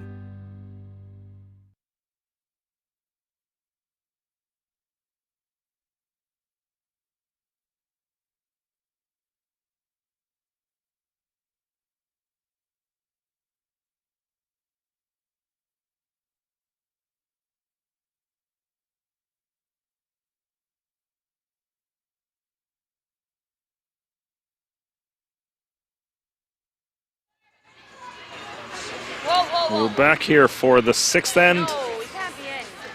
Beth Peterson taking on Abby Ackland, both teams out of Winnipeg. Both teams know each other quite well. They play regularly on the Manitoba Tour, kind of intermixed over the years through their junior careers. Yeah, interesting matchup here. It's sort of a couple of the young upstarts in this field of 32 amazing teams here. Some of the best in the world are participating this weekend. We're streaming live from the Tavern United broadcast booth here up above the Portage Curling Club. First stone for Ackland is a center guard. She was commenting between ends about the craziness of the last end. Yeah, so we may see a little bit of a more defensive end here. Abby, a little bit. Pardon? Well, yeah, like you said, the last end with all the rocks in play maybe got in her head a little bit, so we might see a little bit more defensive, but this is an end that can be played multiple ways, tied, playing the 6th end. Ackland is happy with a blank here, and Peterson is happy just scoring. I know you were mentioning earlier that the stats really don't suggest either way, but some teams have Now the thing is that I would, if I have the advantage or I'm ahead, I'll blank every end. Because, every time you kill an end and you get closer to the finish line, when you have the advantage, you're going to continue to gain from that advantage. Yeah. But when you're behind, you want to try and make something happen and try and score with every opportunity you can. So right now for Beth Peterson, she's tied with the hammer. She's definitely got an advantage here. She's looking at something like a 60% overall average win rate in this situation. So, you don't want to do anything that flips it the other way around. So scoring a single point will keep you within that range. So, you want to make sure that you don't give up a steal here, because now down one without, now you drop into that 35 to 40% range with 2 ends to go. So, really critical here that Peterson makes sure she scores and, work on kind of a conservative two. So I really like the corner guard going up for Peterson. Nice and wide too, because it doesn't block her draw path to the middle. Ackland goes around the middle. You're going in. You're not going to be a corner, but My favorite call here is the old back 12. You're trying to play to hit the stone top 4, tighten up the ice 3-4 inches, and throw the weight. And it doesn't matter which stone you hit here. Exactly. Yeah, there's a lot that could go right with this shot. Like Jerry said, if she ticks the top one and rolls, that's a great shot too. So we'll see what the result is here. It looks like she's on the top one. This could be really good. Just chip off, roll under the corner. Look at this beauty. Yeah, she definitely didn't learn that from me, because I would never make that shot. That is phenomenal. Perfect. Really well executed, and now advantage Peterson here. They've got one under the corner, and Ackland is guarding her shooter on the top of the 4. That is so good. It's dead buried behind the corner guard. She's left a pretty natural half-rock double that Ackland can't guard, because she's just throwing a center guard here. So, yeah, that really sets him up good for the next 6 stones at the end. So now she throws up another center guard. Now, for Beth, she could just do the same thing again. Put the broom down, try and get the one behind it, or the center guard. So now for Ackland, she has to think about throwing this center guard a little higher, which leads to other issues, because with a higher guard, you're going to be able to access the one in the rings a lot easier. Exactly. With the swing we get out here, that guard being a little bit higher than halfway could allow for maybe a back line sort of tap and roll. Looks like they're electing to play the peel and maybe run it into the one on the side, which is a good call as well. Yeah, perfectly thrown center guard there, which makes this, for Peterson, this is a good call. Kind of moves the line a little bit and, forces the opponent to have to, make another decision again, throw another guard or play something in. I like this call a lot. Keep it open. Don't get it too complicated. You have to be careful that this one doesn't take out their corner guard. Well done, yeah. So situation's the same, and we'll probably see Ackland replace that guard. At some point, Ackland, I think, is going to have to come in and try and get the force here. I completely agree. Like I had said, if Ackland keeps throwing that center guard, Beth will have maybe a thick half rock double on the one in the 12-foot onto the one in the 4-foot for her deuce. And Beth is a very good hitter. I played mixed doubles with her last year, and she bailed us out numerous times with her upweight ability. So you wouldn't want to leave that shot for her. And Ackland will have to make a play in the rings at some point, probably just a freeze down to the blue that's in the 12-foot. So they really got to go on this one here. Haley Ryan working it hard to get it across the center line, and just runs out of steam a little bit. So it leaves that rock top 4 completely open.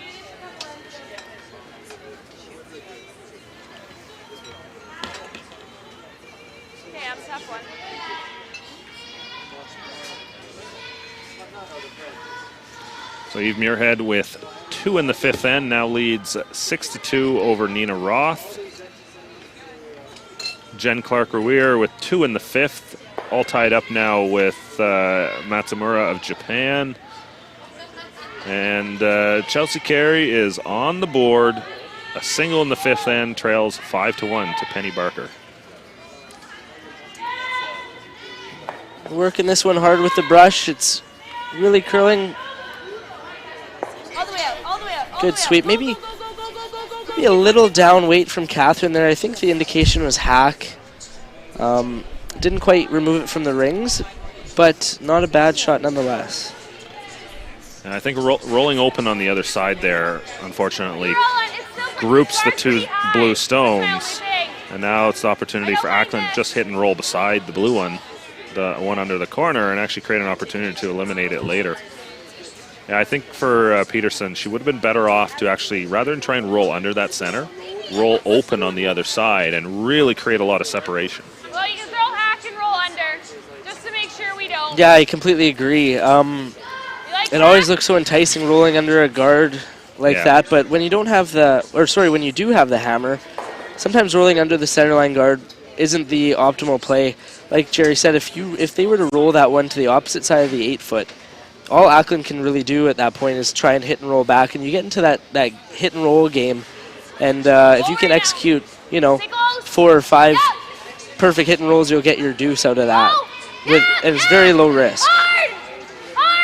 So Haley Ryan here with the hit and roll attempt. Oof, just touches the center. Look at this, look at this. Oh. Gets away with one there. Rubs the guard and takes the rock out from behind the corner guard. Peterson still lying 1.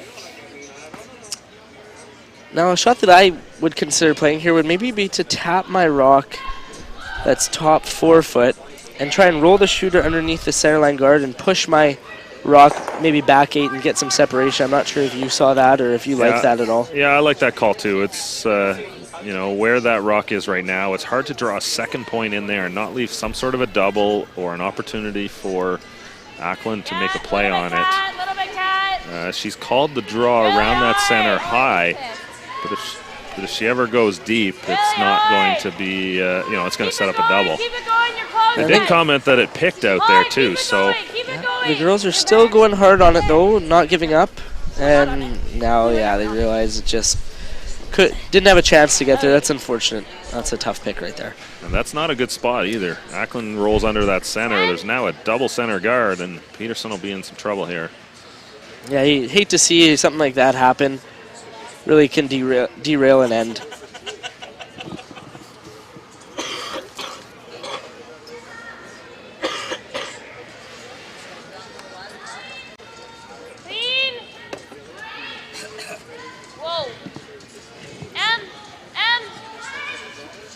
This one hanging out just a little bit. So not quite the roll they were looking for. Looks like just got a little up on the weight. Yeah, I was going to say on those ones, I like throwing board weight on a hit and roll like that. You can manage it a lot better with the sweepers as opposed to something like control or maybe even a bit bigger. It's just really tough to be precise with a roll when you up the weight like that. So first team to make a roll here will really take control of this 6th end. These two teams are playing in a C semifinal right now. Winner will advance to a C qualifier. I think that's just the same case with Team Peterson. They're a bit too much weight for the shot, and they rolled the opposite way. So for Peterson, I like that roll. Not so bad getting a little bit more separation from that center. Yeah, the way it's looking right now, unless a perfect roll is made, it's like a fairly routine draw to the 8-foot for Beth. Unless Ackland decides to go on the aggressive and, if not make this roll, make a straight come around to the 4-foot. But if you're Peterson, having a draw to the 8-foot for your 1 is not a bad spot to be in.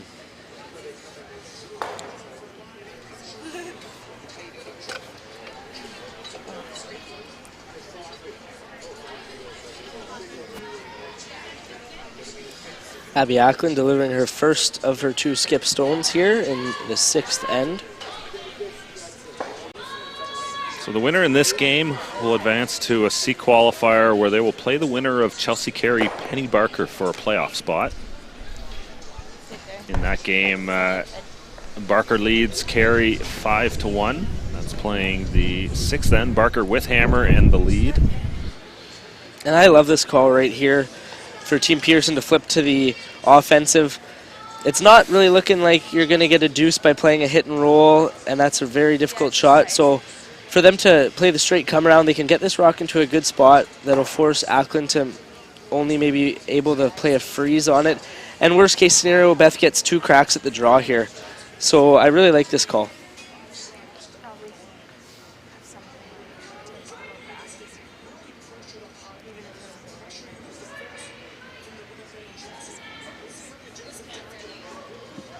They have to make sure they're high enough in the rings that Team Ackland can't get shot stone if they were to bump it back or something like that. So the sweepers are on this one. The line looks pretty good. I don't think the weight's there, though. And now it's a bit of a concern for Team Peterson as Abby has a free shot at putting this one in a good spot, top 4 foot. Yeah. Yeah, that's the drawback of throwing that draw, unfortunately. I really did like the call, but you have to make it. Yeah. And, what this is left is a chance for Ackland to really put some pressure on Peterson here. Exactly, yeah, that you never want to miss it light like that. So not the optimal outcome, not the ideal outcome for Team Peterson, and they'll be in a tough spot here to score their single if Abby puts this one in a good spot.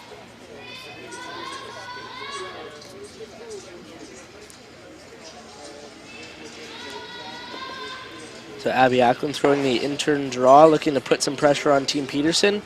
Get this one right to the top of the Canad Inns logo. Little bit for line, little bit for line. Little bit for line. Stay close, Sarah. Where? And the sweeper's back off it as it slides into the rings and just a little deep back button. I'll never be. So it kind of let Beth off the hook here. She has the same draw with a little bit of backing to score her single. All right, just a little more.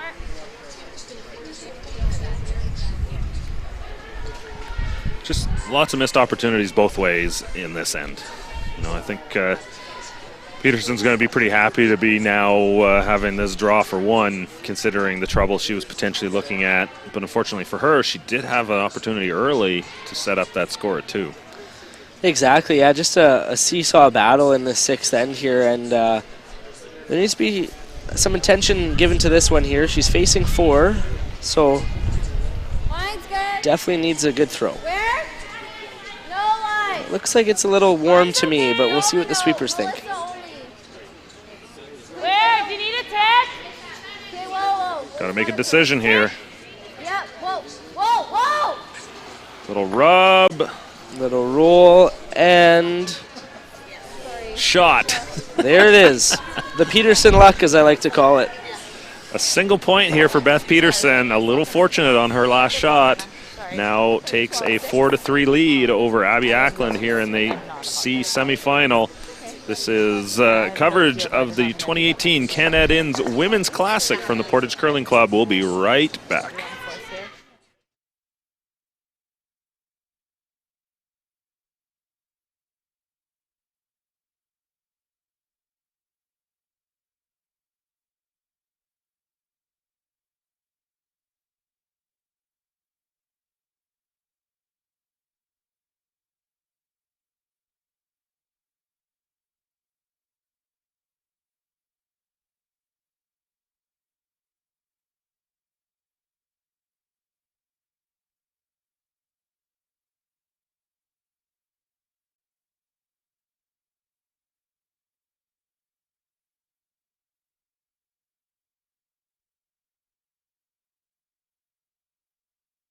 And we're back here, 7th end of the 2018 Canad Inns Women's Classic. Jerry Gertz of Curling Zone and the World Curling Tour, joined by Rob Gordon. Lead with Team Calvert, played last weekend here in the men's edition of this event. We are streaming live from the Tavern United Broadcast Center here at the Portage Curling Club, live on cbcsports.ca and the World Curling Tour YouTube channel. Yeah, and a huge point there for Team Peterson. May have been a bit hot with her draw, but well managed to take the plan B and ricochet off the one top 12 and roll into the button area. I know as an opposing team it can be a bit deflating sometimes when a shot happens like that, but Team Ackland will just have to park it and try and regroup for this end. As Sarah Oliver's first stone come down the sheet of ice, just playing the draw top forefoot. So we've got on sheet 5, Eve Muirhead and Nina Roth. Nina Roth with 2 in the 6th end. Trails Muirhead 6-4. Muirhead with the hammer there. That also a C semifinal game. Loser of that game is eliminated, as is the 2 other games on the ice currently. Matsumura and Clark Ruier tied at 5. Still playing the 6th end, a little bit behind there. Chelsea Carey, steal of 2 in the 6th end. Closes the gap, 5-3 now for Penny Barker. Carey's not giving up yet. No, and that's a testament to a great team. Is, you know, when you're down, to keep fighting and to put some points on the board and put some pressure on the opposing team really goes a long way. Right to it. There's a nice freeze there from the lead, Melissa Gordon. Little tap. Sarah's asked to play the freeze on the opposite side. I think I like here.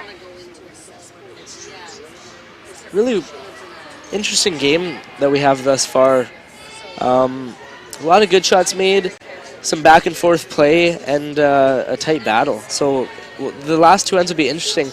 I was watching the earlier game for Team Peterson, as my sister, as I mentioned, is on the team. And what we had been talking about upstairs was they've got off to a slow start in most of their games, but ends 7 and 8, they've really played well and have won a lot of games just by making lots of shots in the latter half of the game. So it'll be interesting to see how they play the 7th end and the 8th end and see if that trend continues. Yeah, this situation is a really, it's a tough spot to be in for the team up 1 without here. You know, you'd love to get a force. So, you know, play a little aggressive, put some rocks in play, but at the same time, you really don't want to give up more than 2. You know, a lot of teams are flipping between, okay, are we okay being down 1 with playing the last end, which, you know, it's not a preferred position, but if there's, you know, you take that into account when you play some risk in the 7th end as to how you set up to try and get that force or even a steal.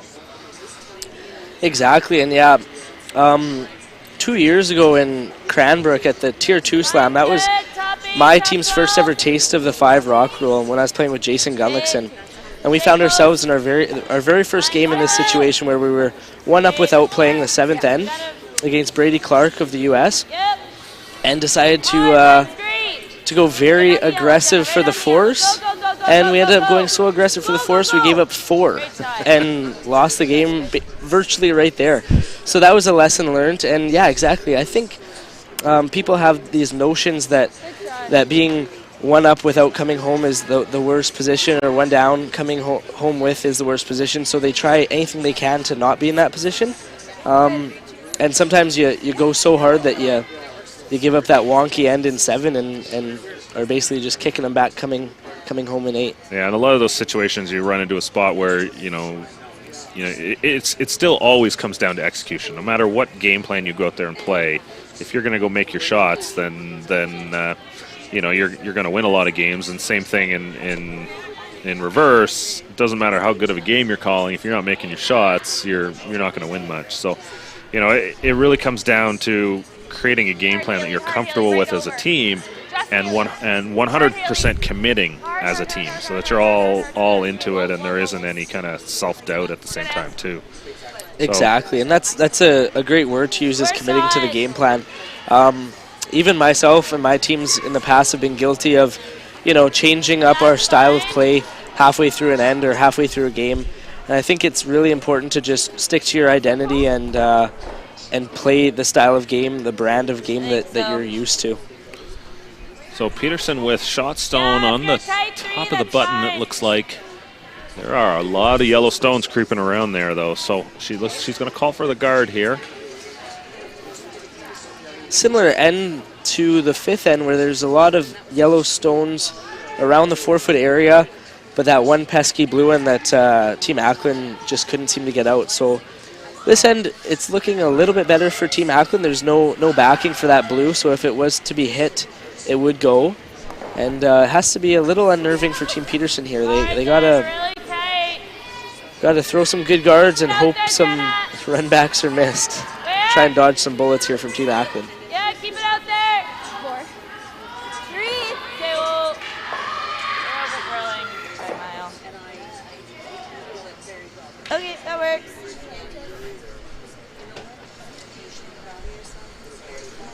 We can do the peel or we can do this now, but it might be a little too early. Well, not really. We're not in an awful situation. You make this, that's good. You got 2 ways at it right now. It's not stuck in there. Yeah, you'll have this will be open. And this one, you pretty much, either one's a good shot. I don't mind ripping, but I kind of would have liked to do it last shot more. I almost think we played that too.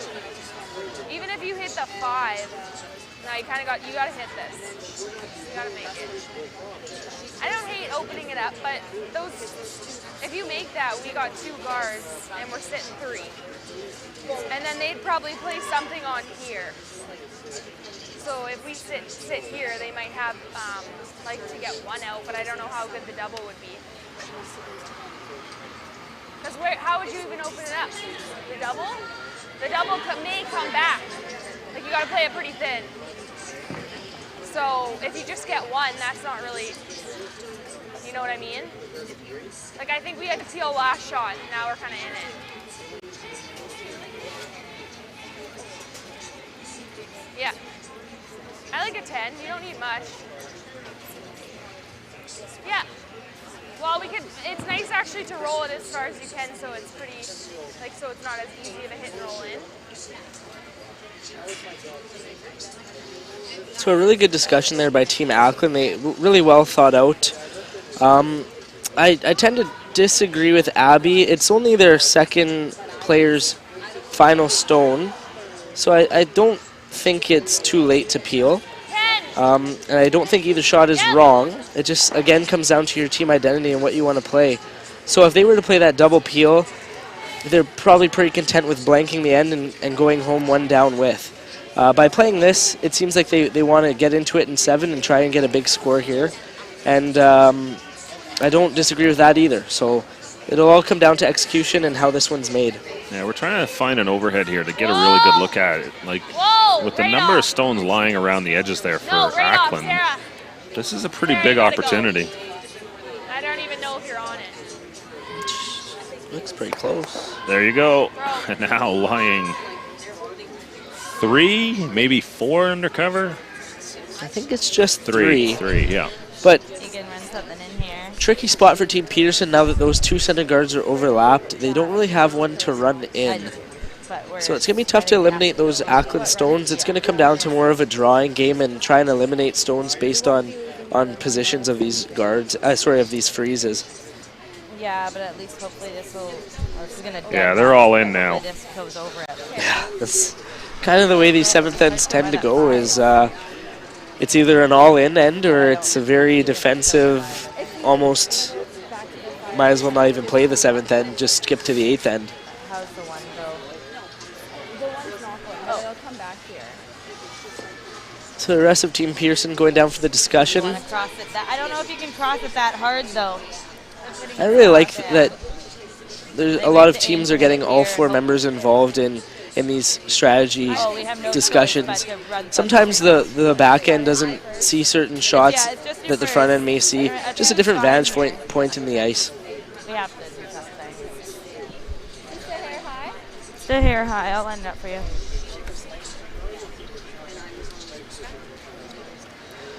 So it looks like they're lining up the double here. Maybe try and run it back into some of those yellow rocks. And I like this shot. Because those yellows are grouped so closely together, if the double peel is successful, those yellows will be easily accessible to take out and take out multiple of them. Wow, this shot here, she may be able to get all 3 yellows moving. Exactly, yeah, it's definitely lined up. Cross the nose, make the double peel. Send the second one straight back onto that yellow stone that you can see there behind Beth. Big shot here for Janna Loader. Needs to bring the heat. And she's been throwing these peels really well all weekend, so I expect her to be close. Half a stone here, I think, maybe a third. Whoa. Yep. Whoa. Whoa. Cat. That's real close. Whoa. Oh, just removes Wow. her stones. Unbelievable. Needed to hit that a hair Thicker, I believe, yeah. Hair thicker so it didn't drag so much. Yeah, a hair thicker, and that goes straight back rather than redirects a little bit to the. I like right here. And we had an accident in the bar. A couple of smashed glasses at the Tavern United. Yeah, great throw. Not a horrible result. It's open, but there's definitely some work to be done for Team Peterson if they want to escape this end without giving up a big score. Yeah, line's really tight. The good news here is that a guard is still going to only protect 2 of these stones. So, you know, I think for Peterson, that's still a great shot. It opens up the house. No, it doesn't. You know, they should be able to minimize the damage here to 2 at most. Whoa. And, you know, that's the most important. That's the most you can give up in this situation. You know, it's still always going to be a risk-reward situation here where, you know, you kind of go for it to try and get that steal or to try and generate a force. You know, it doesn't always work, and so you need to consider the downside at the same time, too. You can do that. It's really tough. Exactly, yeah, very well said. And a little bit light there on the guard from Haley Ryan. Just left 2 of the yellows exposed. You like the run or this? So now here comes the decision whether they play that run back again or if they just hit one of the open ones. So quick update over from sheet 5. Nina Ross steals a single in the 7th end. Trails Muirhead by a point.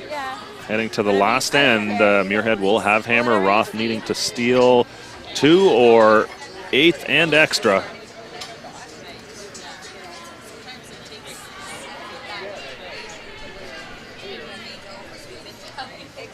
Have not posted the 6th end yet on the Clark Weir Matsumura game. Here it goes.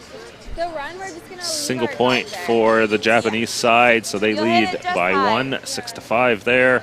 With enough weight, you might roll it a And bit. Barker, If you like this, I Carey like still it, playing the Janna. 7th end. Barker up 5-3 with hammer. But Carey looking Yeah, go ahead. pretty good over there for a potential steal. They have one frozen on the button with a mess of guards out front, so we could have a 1-point game coming home in that one after Barker being up 5-0. I think I like this with a 10. Yeah, so Janna settles into the hack and yells down to Beth that she likes the hit in the rings as opposed to the run back, so that's the shot that they're going to be playing.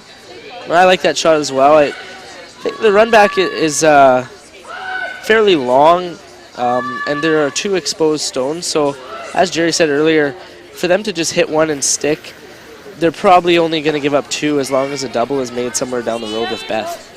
Yep. Hard. Whoa. I think they're going to try and hit that middle stone here. Hard. Oh, wow. shot. Great brush from Melissa Gordon there. Again, something she did not learn from me. If that ticks the top yellow, we could have seen the blue roll off the second one and out and leave all 3 yellows in the ring. So that was a great brush to get that by. And separated and spread out perfectly for Ackland. I actually don't mind that at all. Yeah, good shot. Good leave there, too. That rock she just threw is now in the just above the 4-foot there. A rock that they can use, and something that for Ackland is a bit of a trouble stone. Yeah, but Ackland still, if this is made, is in a really good spot. So we'll be looking for Haley Ryan to play a nice little corner freeze on this rock and set up a good angle for their next. Well, right now, no bounce. Cannot bounce. Cannot bounce. Lighter's better here.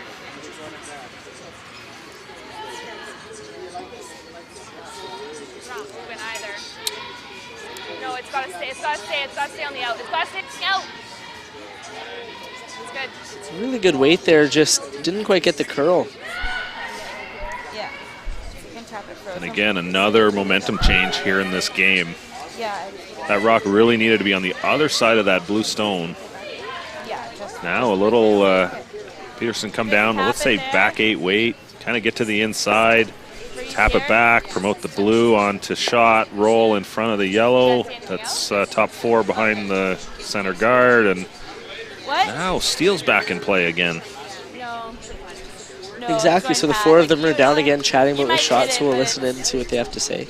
I think, yeah, if we can get just to nose or hair inside. I think hair inside's really close. With back 4? Yeah. Even just to get the separation.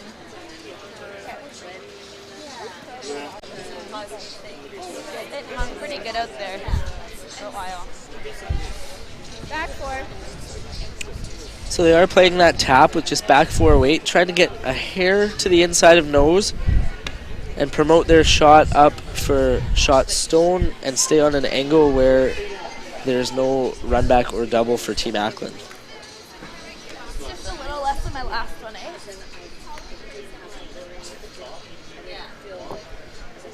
God, there's a cold breeze here.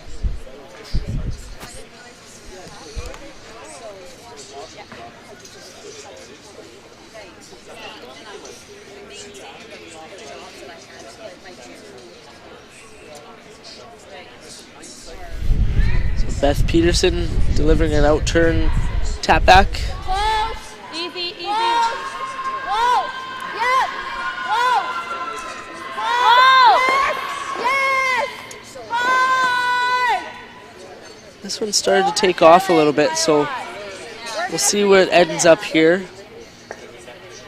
Might be tapping that yellow stone. Curl more if you could. Okay. It's not terrible, Beth. Just a little bit of an over curl there. Not, as Janna said, not terrible, I still didn't want to. but definitely not the intended shot. Not sure what happened with that one. It really curled. You gotta get rid of that. Yeah. You know what I mean? Yeah, to get that far underneath that center guard, it was really moving there. Yeah, you could, because even if she does this after.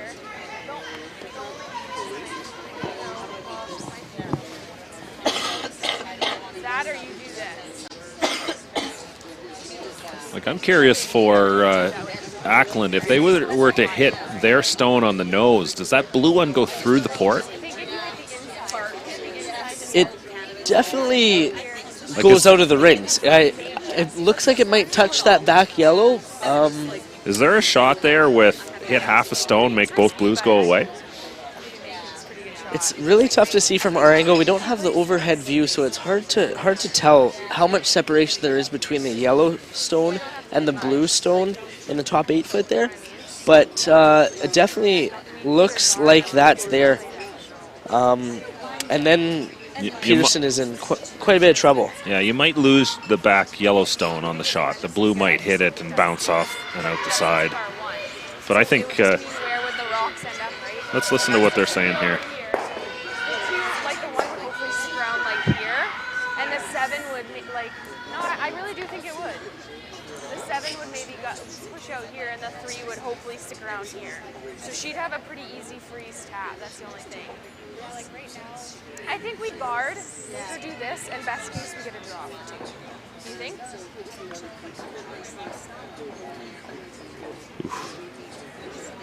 Don't know if I love the guard call. Okay, here we go with the overhead. I think we guard. I think that shot's there. Yeah, that shot's there all day. Looks like it's there to me as well. Throw a good firm weight, hit half a stone. You're definitely losing your yellow one in the back. It's going to drag a little bit, but I don't think it drags and sticks. I think they're banking on Beth playing. I'm not sure what shot they're banking on her playing, but they have a shot in mind that they think she's going to play that may leave them a shot after this guard is played. Whereas what I'm seeing is, yeah, I don't know. I guess so. I think that double, I agree. That was probably the shot. But the thing is Ackland is lying 2 right now. So, you know, they don't really want to mess that up at the same time either. And, you know, there are ways that, you know, you can cause some trouble if you hit that stone the wrong way. If you were ever to peel that guard, you know, things could definitely go wrong with the big weight shot here. So what they're doing here is they're playing a little bit more of a conservative shot. They're trying to guard that, what would be the tap. Okay, so I didn't realize it. Yeah, as you can see in the overhead, they are lying too. Like we said, it's kind of difficult from our vantage point to see. So I thought that blue was, but you're correct with that overhead. It is yellow line too. So this I retract what I said earlier. This isn't that bad of a call. You have to be really high here. The problem is though that does leave the draw around. If you're too tight, Peterson's going to be able to use this guard to tap, and promote their blue stone potentially for shot. And that guard it does block some of that yellow, but Peterson, if she hits any of what she can see of that yellow stone, her blue one should be promoted up into the 4-foot and maybe sit shot. It's just a question of whether she can see any of it from the hack side. As we're looking at it, you can see a thin quarter, maybe an eighth of it on the high side, but from the hack it might be completely buried. So a pretty good guard there from Ackland. It's tight, which makes the tap pretty difficult if they were to come around. They don't have much room to curl around the guard. So they're looking at something on the opposite side of the sheet. I like it. Let's listen in. Yeah. What kind of weight though? Oh no. Like seal. Yeah. Bumper isn't gonna. The only thing is, Well, I see what you're can we saying. leave her as double? She's saying throw bumper just to get rid of this and sit here and here. Then I'd rather play with that. I would too. That's playing with fire. Would you like a glass of water as well? I am not convinced this touches it. I think So if you are, then I. Are you?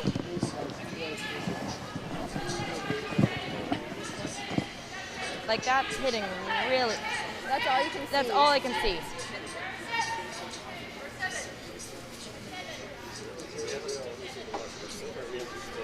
So they're looking at a couple different things here. Try and just skinny their blue, eliminate the yellow top 4-foot, and shoot the blue over to the other yellow side 8-foot, which looks very difficult. I mean, this is just what I think. She can't see a whole lot of it from the hack. She just. The thing is, she could just promote the stone that Acland just threw. You know? Yeah, I don't. Exactly. Yeah, something like a double tap. Yeah. Yeah, just throw that with you know, back 8, back 12 weight. You know, that blue stone should drag a little bit and come off the yellow. So I think, you know, your weight doesn't have to be, you know, like tap it to the button with no backing. It looks like they're just playing the straight tap on the yellow top 8-foot, hit as much as they can see. Is that what you're seeing, Jerry? I'm not sure what they indicated, but with that ice, that's looking like it. You have to really commit to one or the other, because to make the tap on the Yellowstone outside the rings, you're going to need to hit full nose, maybe even a hair on the inside. This one, you're going to have to paper by that guard, but if you can do it with a, you know, hack weight, you know, there's maybe not quite hack, back 12, you chip that up.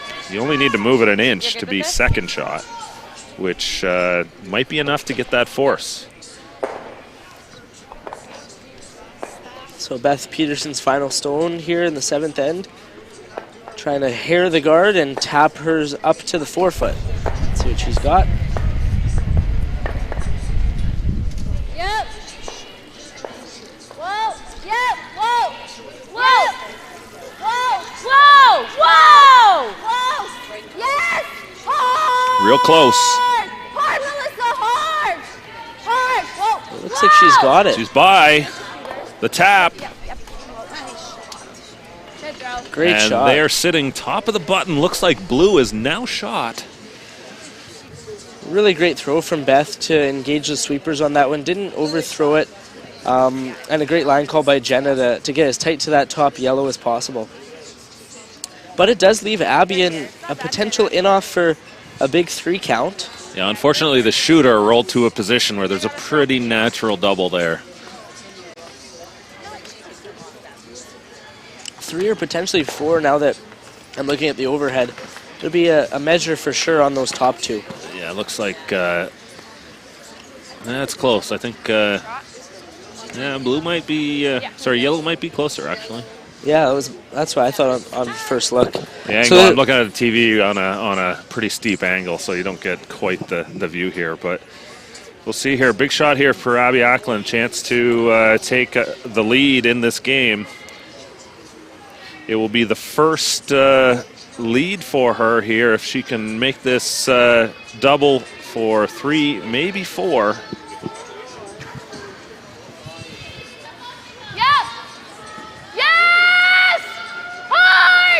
And she loves throwing these type of shots. She'll be close. Out of her hand, off and on. In, off. Wow. Fantastic shot by Abby Ackland. 3 for sure. They're going to look at whether that's a score of 4. A little bit of a foreshadowing there with your talk about being up 1 without there, Rob. Yeah, the old 4-banger in 7. I know that one very well. So we'll see the measure here and see if it was 3 or 4. For Team Peterson, for both teams, this is a huge point. For Team Peterson, being down 2 is definitely manageable. Being down 3 is asking a little bit more. So huge measurement here for that 4th point. You get a chance looking at the replay a couple of times. Just a phenomenal curling shot by Abby Ackland. So we're taking a look at the measure now. Again, the teams on tour, they measured themselves. So the 2/3 work together to get the measuring stick out.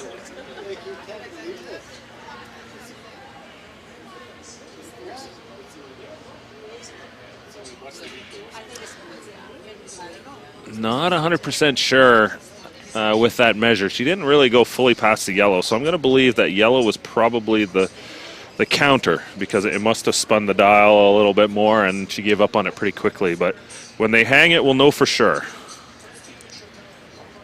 We'll be back after these short messages from the 2018 Canad Inns Classic.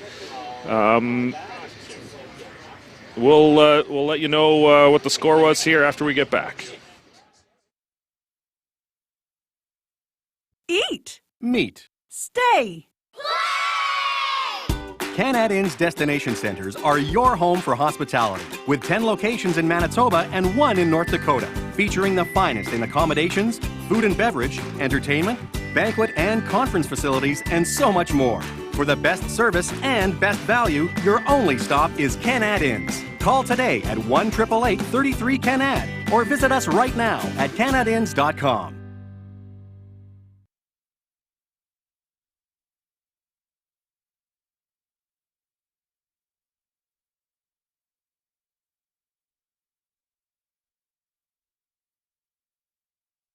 We're back here, 8th end of this C semifinal. Abby Ackland with the big 4 score in the 7th end, now leads by 3 over Beth Peterson. What an end. That was an exciting end of curling. You know, you really saw some big swings both ways. Unfortunately for Peterson, who's had the lead or been tied the entire game, they're now in a big deficit and need that 5-rock rule to try and get a 3 or 4 here. Yeah, and Beth's last one was a really great shot, but as we saw, her shooter rolled to a spot that left Abby an in-off for the big score. I wonder if they could have thrown maybe a little bit more weight and tried to get that shooter out of play so Abby didn't have that in-off double for 4 like she did. But great shot nonetheless by Abby Ackland. Yeah, that was just a little bit of a, they just didn't really think about where that shooter was going to go. I think they needed to throw another 6 feet of weight, and you got to make sure that shooter, when you make that hit, doesn't leave the natural double in return. So, just something to think about. They'll learn, these tough lessons and improve from there. This is both teams are a committed teams that are really out here to learn a lot, and one of them is going to get to play for a chance to make the playoffs here, which is a pretty significant feat either way. Exactly, and we see the throw through there from Sarah Oliver. Sarah plays on mine and Melissa's slow pitch team in the summer. She's a phenomenal slow pitch player, so she's one of the all-stars on that team as well as being a great curler. Melissa Gordon here with the tight corner guard, and now she's trying to throw the high one. So if they can get a nice setup here with the corner guards, definitely a 3 is not out of the question, definitely in play. So a quick update across the sheets. Chelsea Carey steals 2 more. They are now tied with Penny Barker coming home. Keep going, keep going, keep going, keep going. Great shot. Nice shot. Jen Clark-Ruier with 2 in the 7th end to take the lead over Senya Nakajima. They marked on the board as Matsumura here. They lead 7-6, playing the 8th end. And then looks like Eve Muirhead winner over Nina Roth. We don't have the score in the 8th end, but that game is final. Eve Muirhead advances to a C qualifying game as well. I believe they'll play the winner of Clark-Ruier and Nakajima. And we see a couple of throw-throughs by the Ackland team on our feature sheet. Just trying to keep it as simple as possible, keep as little rocks in play as possible. So here's a thought for you. So you throw lead stones. Yeah. We've talked about this. I've seen some teams try this.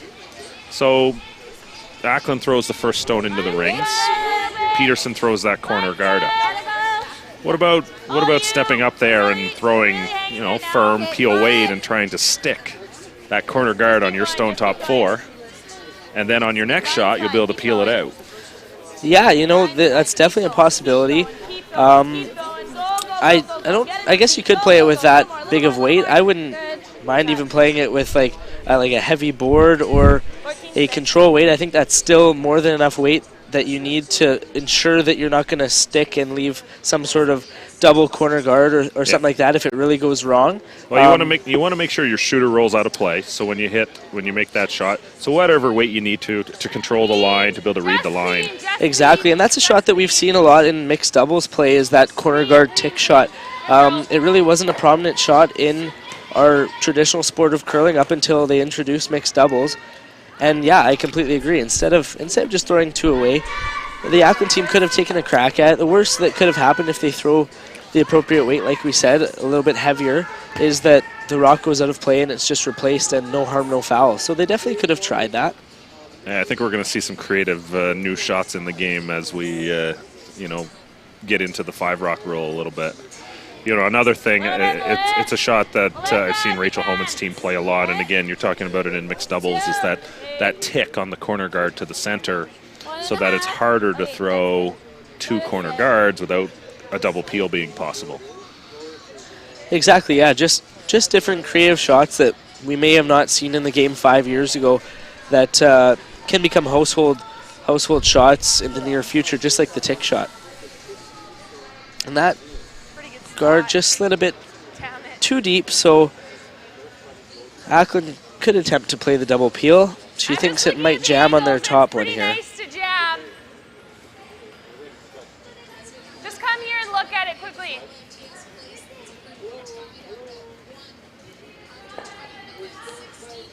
It might just go over top, but I think you're jamming.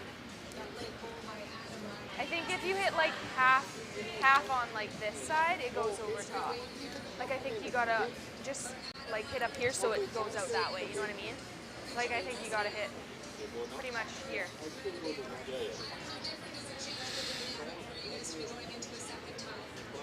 Okay, but yeah, I like to try and avoid that.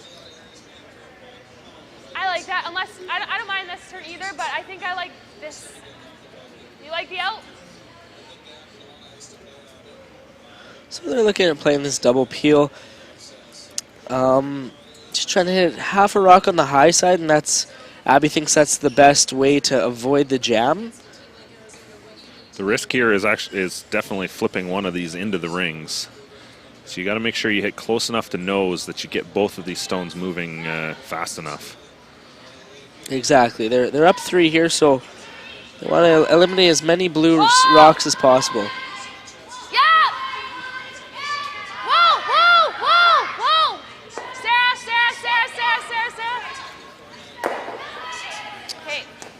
Had a good double peel. Left the corner up there, but like Jerry was saying, it's a yellow stone instead of a blue one, so definitely manageable now.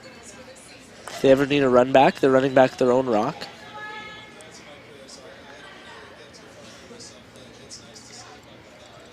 We'll see the Peterson team just keep working around that corner guard, trying to get a couple behind there and force Team Ackland into something like a run back. And then That's wide open, isn't it? the risk with a run back is if it's missed an inch here or there, they could leave the guard and miss the ones in the ring. So that's kind of what they're trying to goat them into playing right now. Yep. Okay. Do you like that? I'd like to try and get to the inside. So Janna Loader here with her first of this final end. Trying to draw around this corner guard, top 12 area. And Janna had a very successful junior career, playing third with Caitlin Laws, winning 2 Canadian junior championships, and has had a successful women's career as well. So for this team Peterson, this is the first year they're playing together, and Janna's experience is invaluable to this young squad. They get this one a little tucked underneath.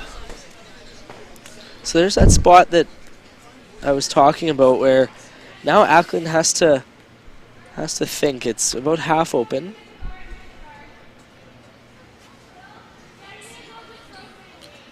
So we got these 2 Manitoba teams playing. We're definitely deep in Jets country here. The Jets game is on the TV in the background, and the pub is pretty busy with Jets fans kind of sharing their allegiances between the curling and the hockey.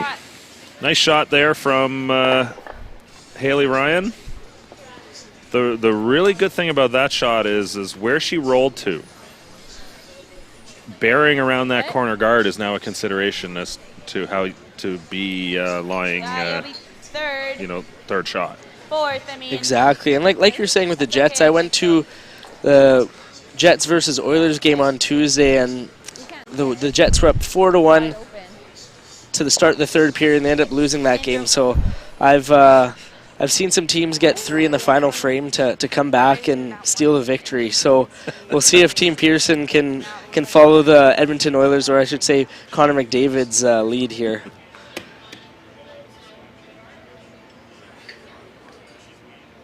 And Janna looking to replicate her first shot with this second one here. At this point, I agree with Jerry. That roll was really good because this won't be third shot, but Team Pearson's not really concerned with getting third shot as of yet. They're just trying to build up a couple rocks behind this guard and then hopefully have some sort of Hail Mary on Beth's last one to try and get 3. And that one curled a bit too much, so it exposed that back stone, and Abby's on her way down the sheet of ice to try and eliminate it. Like rolling over, but I mean, if we stick around, that's nice. Yeah, I'll keep my weight up. I threw 2 down here. So for our next game, we're still waiting to find out the matchup, but we'll have some exciting guest commentators joining us. Sounds like Carrie Anderson and Val Sweeting will come in and help out with the call. So it's definitely going to be interesting to get some insights into the early season for on that team. Team Skip, yeah. They've really had a great start to the year, and there's some great personalities in the game. Yeah, and I had the pleasure of calling their game last night in the A qualifier, and they played Team Fujisawa. It was a great game, and Team Anderson, what can you say about them? They're playing phenomenal curling this past month and a half. Another clutch shot there out of Abby Ackland. Hit and roll to the center. Now lying 3, a real tough position here for Peterson. And Beth is indicating to play the hit and roll freeze, which is definitely one of the options. If they want to roll to the frozen position, I would prefer to see them. She's indicating that she wants to roll either nose or on the center line side. I'd prefer them to roll, if possible, to the opposite side, because then their stone would be a little bit more difficult to eliminate because of that rock in the 8-foot. Kind of creates a natural double as well. Yeah, exactly. I'm not sure what they settled on. They were also looking at potentially hitting and rolling underneath the corner. I actually like that shot as well. If they could have roll this one right underneath that corner guard. Then Abby's got some thinking to do, whether she wants to attempt maybe a run back and try and eliminate one stone and get the victory that way, or if she just wants to draw one in the 8-foot and give Beth a potential triple for 3. So we'll see what Beth has here on her first stone of the 8th end.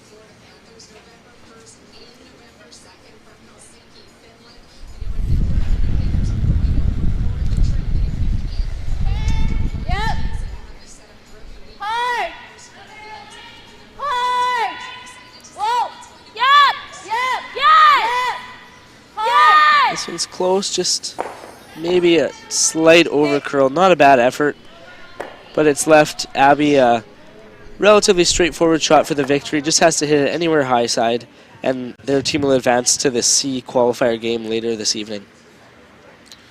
So Chelsea Carey finishes off the comeback, stealing the 8th end. Do you see what shot Barker had to make? Yeah, I didn't see it. They're off the ice. Had to go check the line score to verify, but trailing 5-0 after 4 ends. Carey scored 1, stole 2, and then stole the 8th end for the win there. Wow. That is phenomenal. That just shows you to never give up. What a comeback.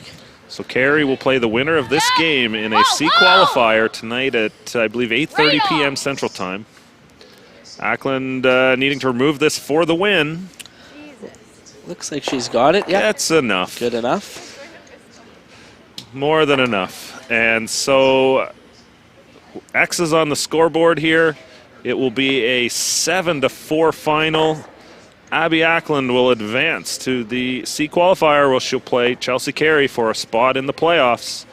Looking forward to our next game coming up in about an hour's time here at the Canad Women's Classic. Thanks for helping out there, Rob. It was a pleasure to have you join me. Yeah, no problem. It was we were treated to a great game out there by 2 up-and-coming young Manitoba teams. Hats off to Team Ackland. They played phenomenal, and that shot by Abby in the 7th end really sealed the victory for them. So looking forward to seeing them play tonight in that C qualifier. It'll be a huge game for this young team. Thanks for watching the Canad Women's Classic from Portage la Prairie. Our next game will be on at 5 p.m. Central Time. See you back here soon.